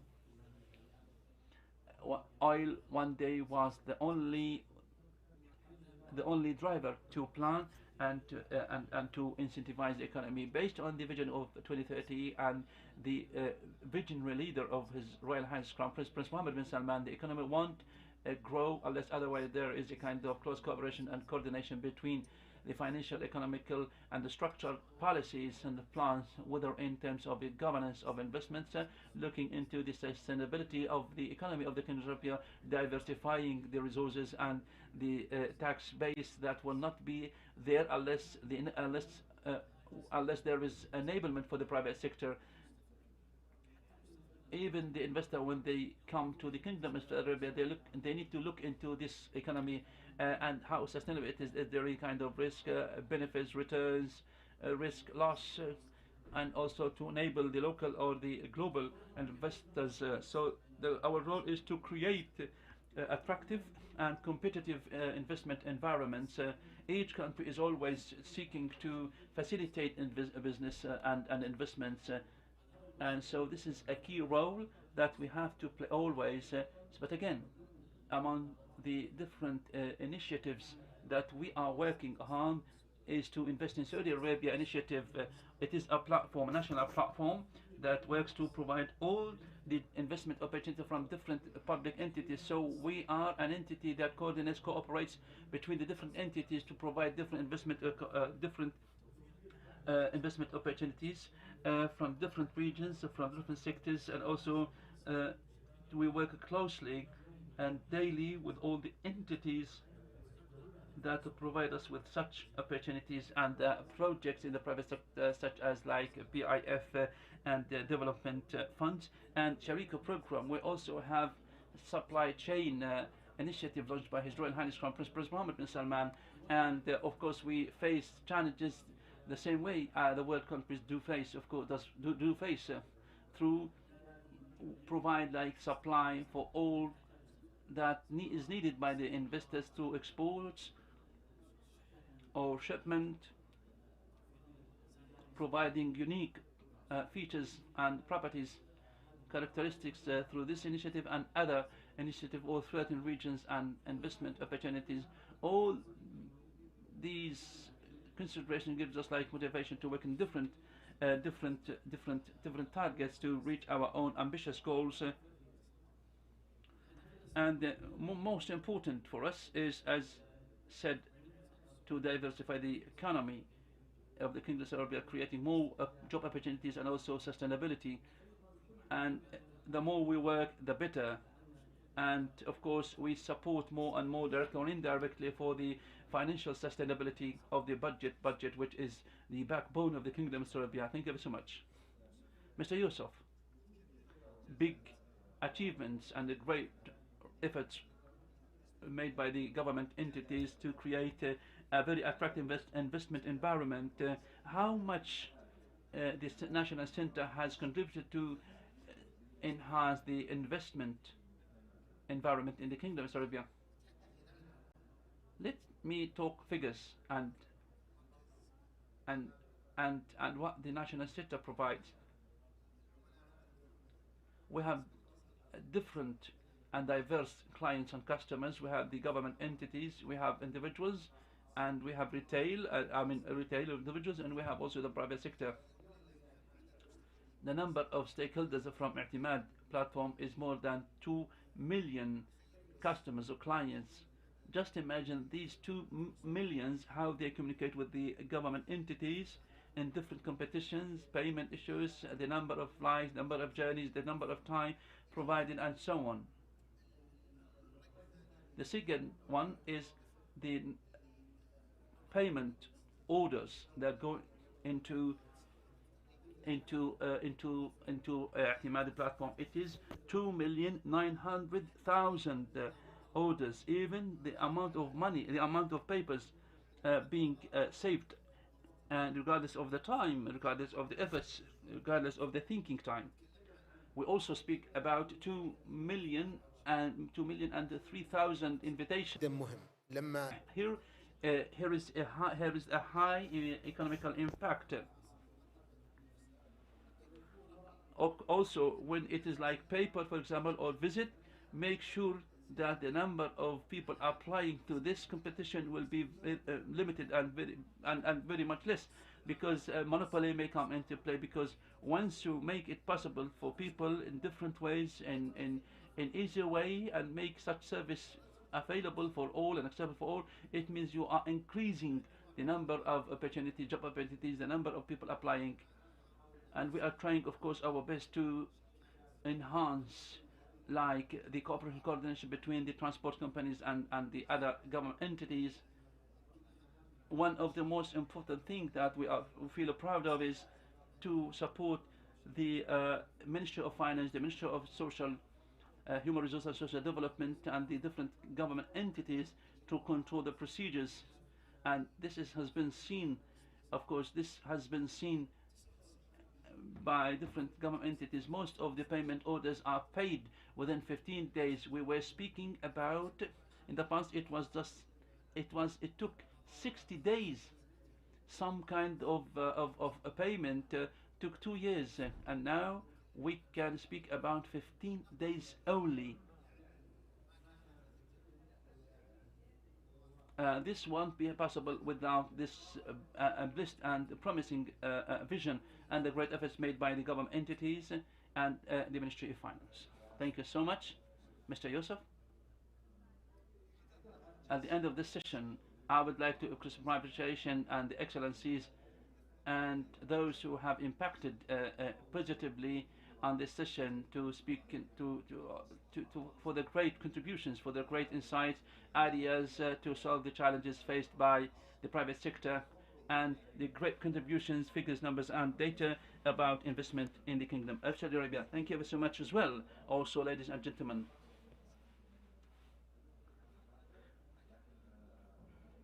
thank you so much, Mr. Ablazi. Thank you so much. Thank you so much. Thank you so much. Ladies and gentlemen, we hope to remain stayed. And the next session, the local and global experience.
نرحب مجددا بالأستاذ وليد بن خنفور.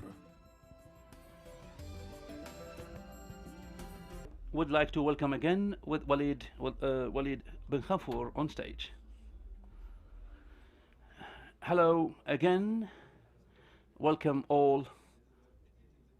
We are very happy to have you again here. We continue the local and global experience for local investments and global investments with the CEO of Turkey Al-Hugayr, where we'll see Fawaz Al-Hugayr for hotel experience.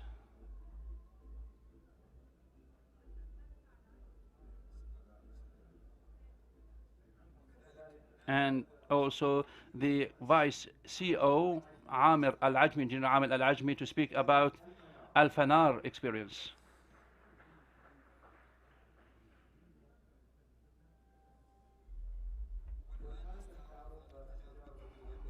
Now we will talk about Riham Al-Musa, the Director General of Oracle in the Kingdom of Saudi Arabia.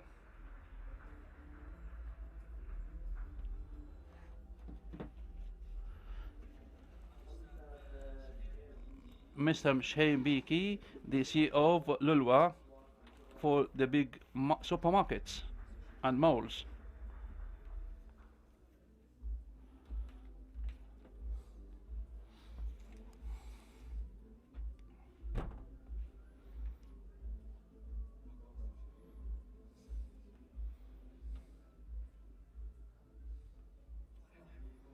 Welcome all. We'll start with you, Turkey. Talk to us about your experience. First of all, peace, blessing be upon you all. I'd like to congratulate the custodian of the Holy Mosque and the Crown Prince, Prince Mohammed bin Salman, for the great public budget. The numbers are so big and huge, and we hope also it will be of great importance to the kingdom.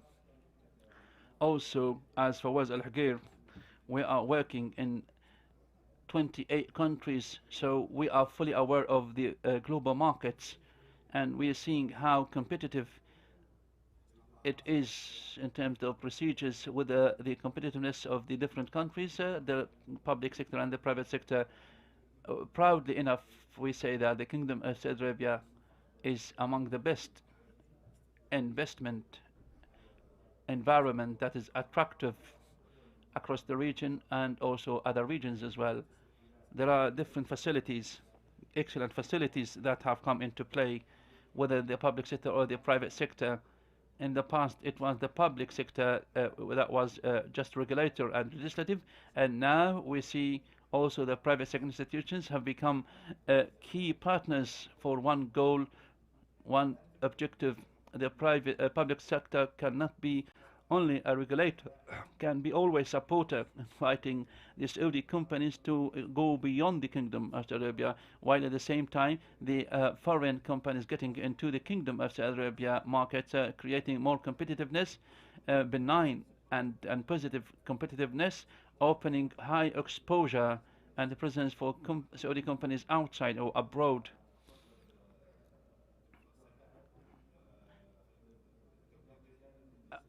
Again, the partnership between the government and the private sector is a key success tool, and we feel it.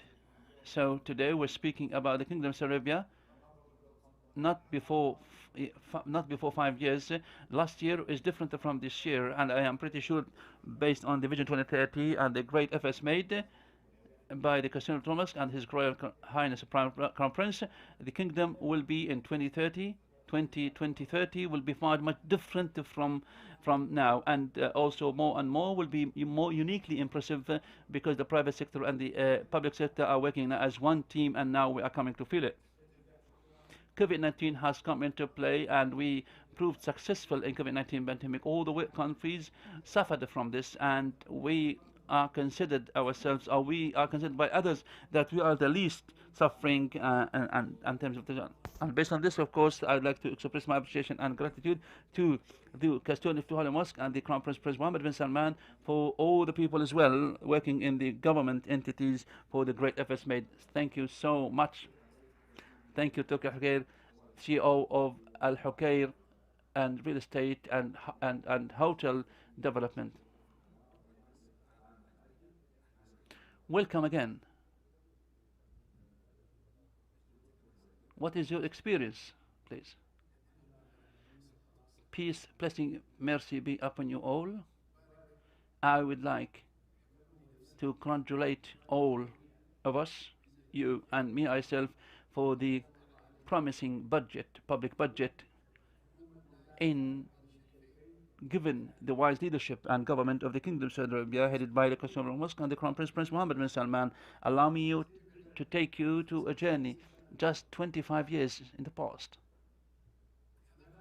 That time, it was as big as 6 times, 3,250 kilometers square, with investments up to 3 million Saudi riyals, half of which by support by the Industrial Development Fund by Al-Fana.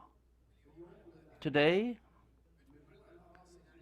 the total number of industrial lands by Al-Fanar with Al-Fanar factories, about 1 million square meters, with a total of products, 59 products.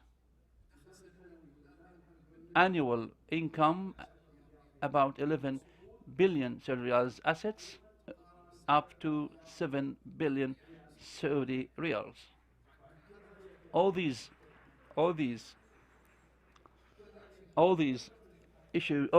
progress will not be made possible without the grace of Allah and the wise leadership, support, the custodian of the mosque and His Royal Highness Crown Prince, represented by his own vision, the first of which is the energy, through the Ministry of Energy and the Saudi Electricity Company and Aramco Saudi Arabia. Also the industrial ecosystem through the Ministry of Industry, the Industrial Development Fund, that supported us a lot in the first project in terms of the expertise when we conducted the feasibility study and other issues. Also Medon and the Royal Commission of Jubail and Yanbu, the investment ecosystem through the Ministry of Investment and in Saudi Arabia program, and the fields and journey and tours been recently done to conduct different investment forums with the different companies and friendly countries.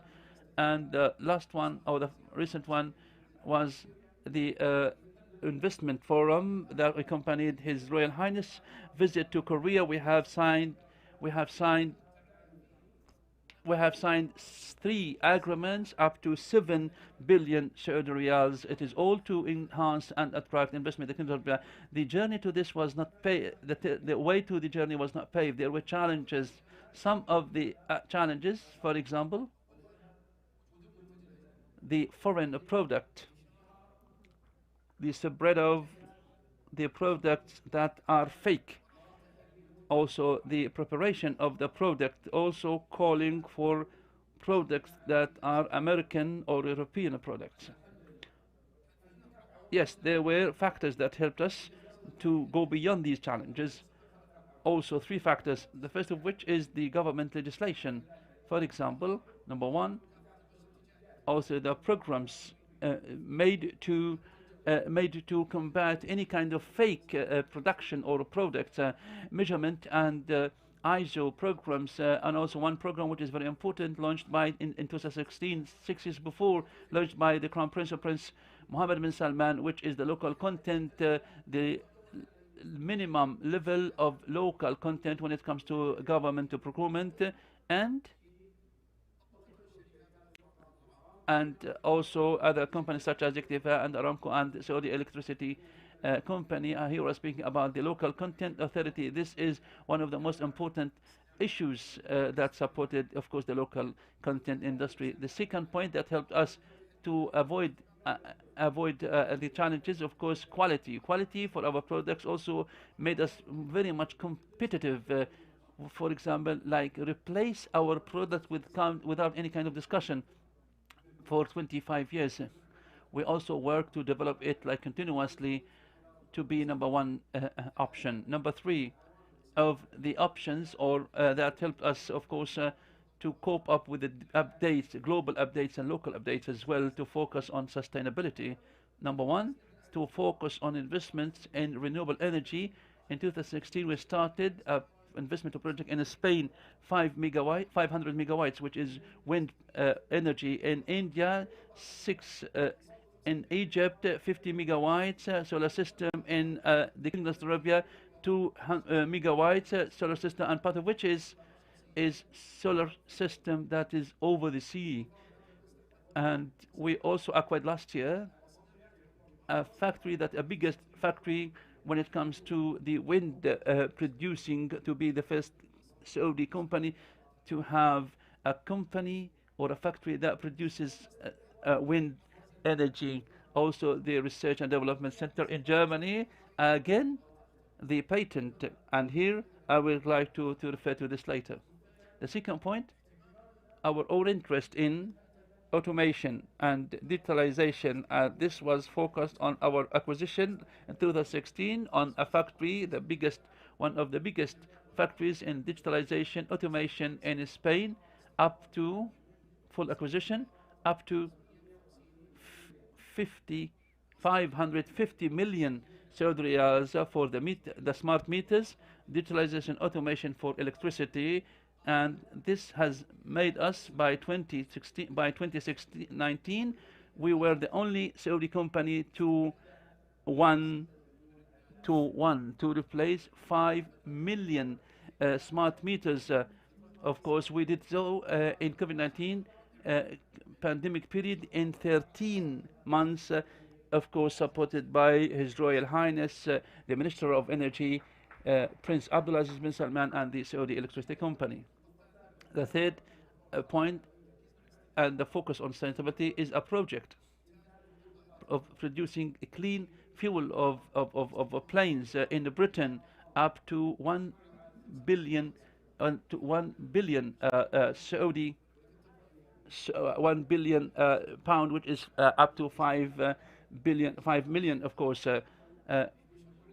Of course, I am honored to refer to His Excellency's support, Engineer Khalid Al-Falih. We have the technology for this project. Yes, it is the biggest in Britain and Europe to provide service for the global targets to reducing carbon and gas emission and the climate change. One might ask, gas or carbon emission and the clean plane energy in Britain in 2030, it should be 10% from the clean energy. In the European Union in 2070, they have a target to make it 80% of to make it 80% of the clean fuel plane energy or fuel. Yes, we are working here in the Kingdom of Saudi Arabia with different entities to transfer this expertise to the Kingdom of Saudi Arabia, and there are different airports in cities that are under construction, and they have targets that the entire fuel will be from clean energy, clean fuel. Of the good things in this journey, we like the good thing here, and in the DNA of Al-Fanar, we need to be decision makers in the industry to own intellectual properties. What is the difference between something that is our own decision and it is someone else's? The factory, which is an agent or has concession or license for manufacturing from the main factory, he or she is limited for the markets. In other words, if the main factory gives it like only the Saudi market in the production lines, and also opening opportunities for job opportunities, because some that come from the main factory can be assembled and some may not be assembled. Also the raw materials, that you cannot have it. You cannot have the option to choose the raw materials, but our own decision is ours. Our markets are the world. Expanding the production lines and job opportunities are all ours. The raw materials are ours. So here I would like to say about an experience in 25 years.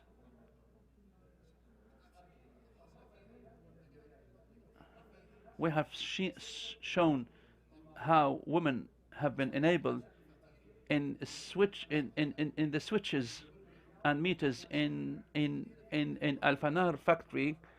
We have started here in Riyadh just 4 ladies, 4 women.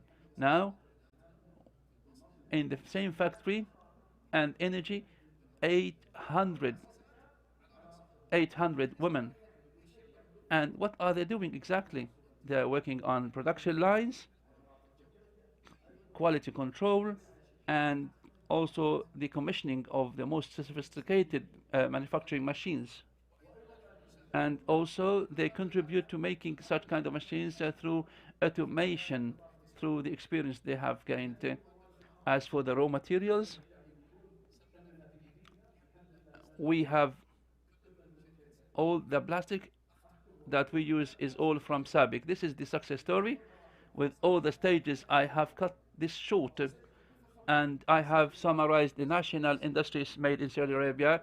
And before our journey is over, I would like to express my appreciation and gratitude to you all and the Communication Center and for the Ministry of Finance make it possible for us here to be honored to be here among you, to work together to localize technologies and also have the proper intellectual properties. Let's race against time for more progress, development, and renaissance. Thank you. Thank you. Moving ahead now to successful international experience, Al Musa, the head of Oracle in the Kingdom of Saudi Arabia. Talk to us about this experience, please. Thank you so much. I would like to welcome you all, and I would like to express my appreciation, gratitude for the invitation to share my experience in Oracle. Such kind of events are very important because they come in time where the role of the private sector is increasingly growing, and the partnership here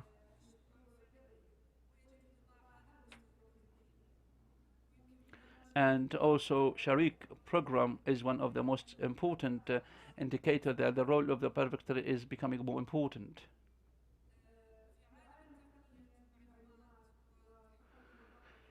And we are speaking here about international sector, different things.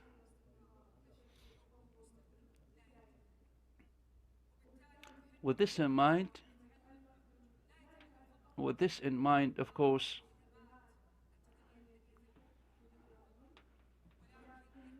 but it is more connected to how important such people are coming for the economies of the different countries, and how important, how relevant it is to achieve uniqueness and keep updated.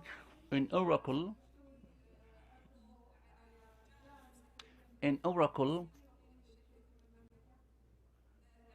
we are proud that we provided the best, of course, one of the best experiences for the biggest development and growth in the Kingdom of Saudi Arabia. The first steps started 3 decades in the past. Oracle was the first global technology providers in the region in the Kingdom of Saudi Arabia. The partnerships started with different entities to use the data base, and of course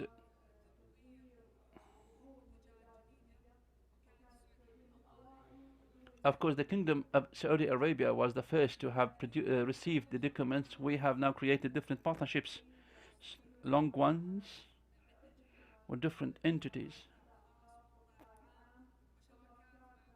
and different partnerships as well.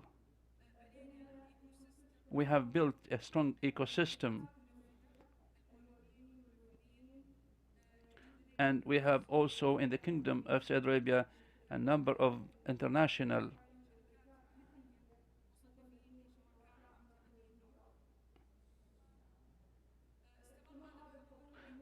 this kind of development is to look into at after the Vision 2030 launch. The vision has opened the doors wide for the different global companies such as Oracle, partnerships, development and improvement and initiatives as well. The digital transformation is one of the most important, of course, Vision 2030, and this per se is a bigger development, and because it gives us an attractive environment for innovation and creativity, enhancing our capacity and capabilities to build more partnerships. Vision 2030 includes more than 10 programs and sectors. If we read the program, any sector, to see the targets and different tracks for each program, we see different shared things across all sectors, such as digital transformation, development and of services, and automation. Vision 2030 of the Kingdom of Saudi Arabia aims to build a digital economy and knowledge-based economy based on the state-of-the-art technologies. With this in mind, the Kingdom of Saudi Arabia government focuses always on technologies to achieve its own goals, and the IT and the Communication Ministry issued the computing clouding, or the best cloud policy, and the clouding policies play such a great role in diversifying the economic plans. This positive environment created by Vision 2030 motivated the company to deepen the presence through different diverse investments and programs. Oracle invested and opened the first data center in February 2020, the first clouding center that is regional, not for the Kingdom of Saudi Arabia, but also in Middle East and North Africa. It is the first data center for Oracle in the region, choosing it to be in the kingdom. So we received a lot of adoption, for the different clouding services. Oracle has announced another center for data and the clouding in NEOM to provide more services based on the demand. Oracle, being in the Kingdom of Saudi Arabia, is not just for services but also provided different ambitions. Of the most important things to work on is developing, training, creating job opportunities. We did invest. One of the most important is Gen O, which is Generation Oracle. Oracle has invented this to enhance innovative and talented and gifted people. Of course, we have localized this program to attract more young competencies with high talents, and provided them with intensive training program to be ready to be future leaders in Oracle. In addition to other programs that we have launched in close cooperation and coordination with the TWIC and MISC for the digital skills, also different partnership programs to train students on the best technologies, and these are one of the best investments that is indirect, that is very important, that contributes well enough to building new talent pool and the local competencies and talents. And one of the most important programs for the entrepreneurs is Oracle for Startups, particularly for their own platforms and to operate their platforms on computing clouding. The program provides free of charge consultancies and also free of charge clouding environment for entrepreneurs. We have achieved different success stories such as Tamara and Awani, and the most important entrepreneurs. They use, of course, Oracle platform, and this contributes to enhancing, of course, the national economy. This all reflects well the role of the partnership of Oracle and the pride we feel for the great opportunities for the different development and the growth of the Kingdom of Saudi Arabia. Please cut it short. But again, true, I am the manager of Oracle, but I am the Saudi citizen that reads different contexts. What is it that all added to the national economy through this journey? The experience of Oracle in the Kingdom of Saudi Arabia opened it wide enhancing its strengths. The Kingdom of Saudi Arabia is one of the biggest economies in the Kingdom of Saudi Arabia and a key driver and a player and a member of the G20. All these consideration factors make a partnership with the Kingdom of Saudi Arabia sectors a strong point for Oracle. We have a high quality story of Oracle in the Kingdom of Saudi Arabia. Our own ambition here in the Kingdom is unlimited. Our partnership is unlimited because we are working in this big kingdom that is unlimited. Thank you so much for your attention. I highly appreciate it. Thank you, thank you, thank you.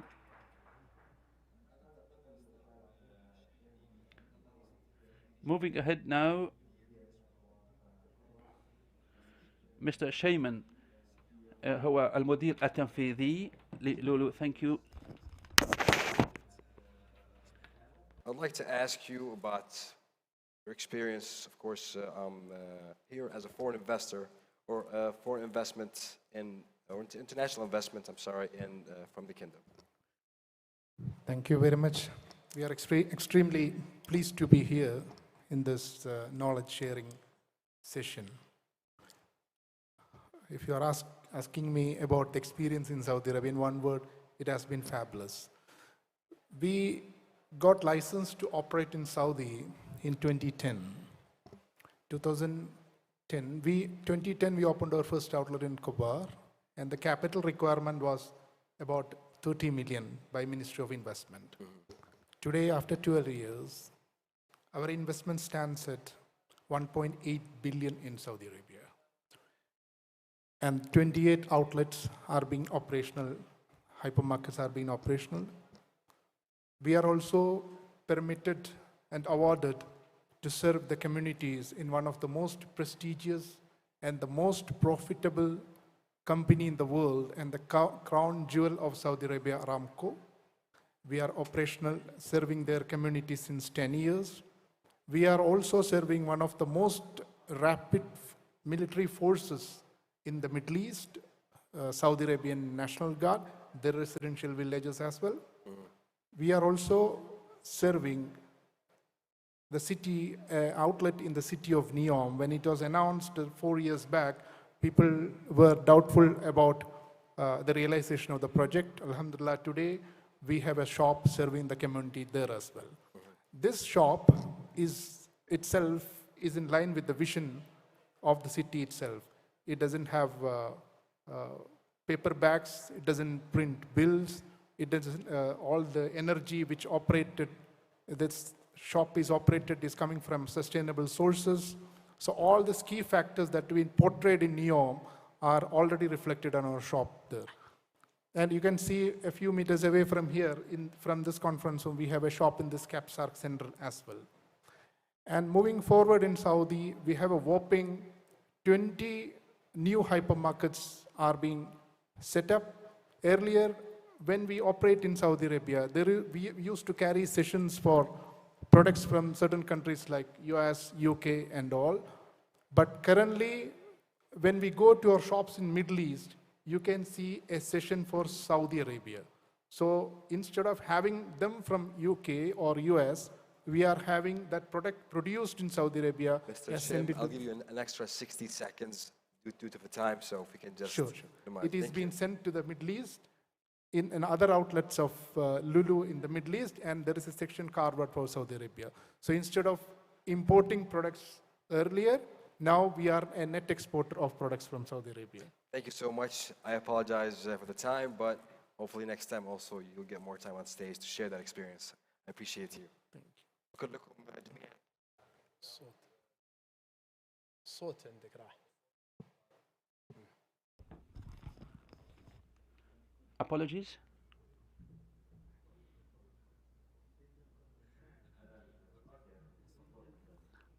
Thank you so much. Thank you ever so much for your insightful ideas, your insightful contributions.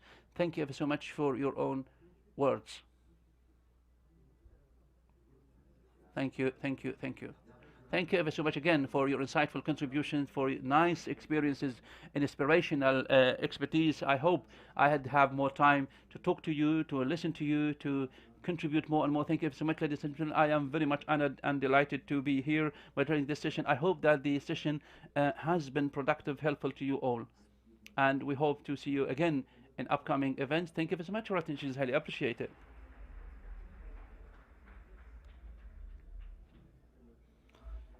Thank you as well.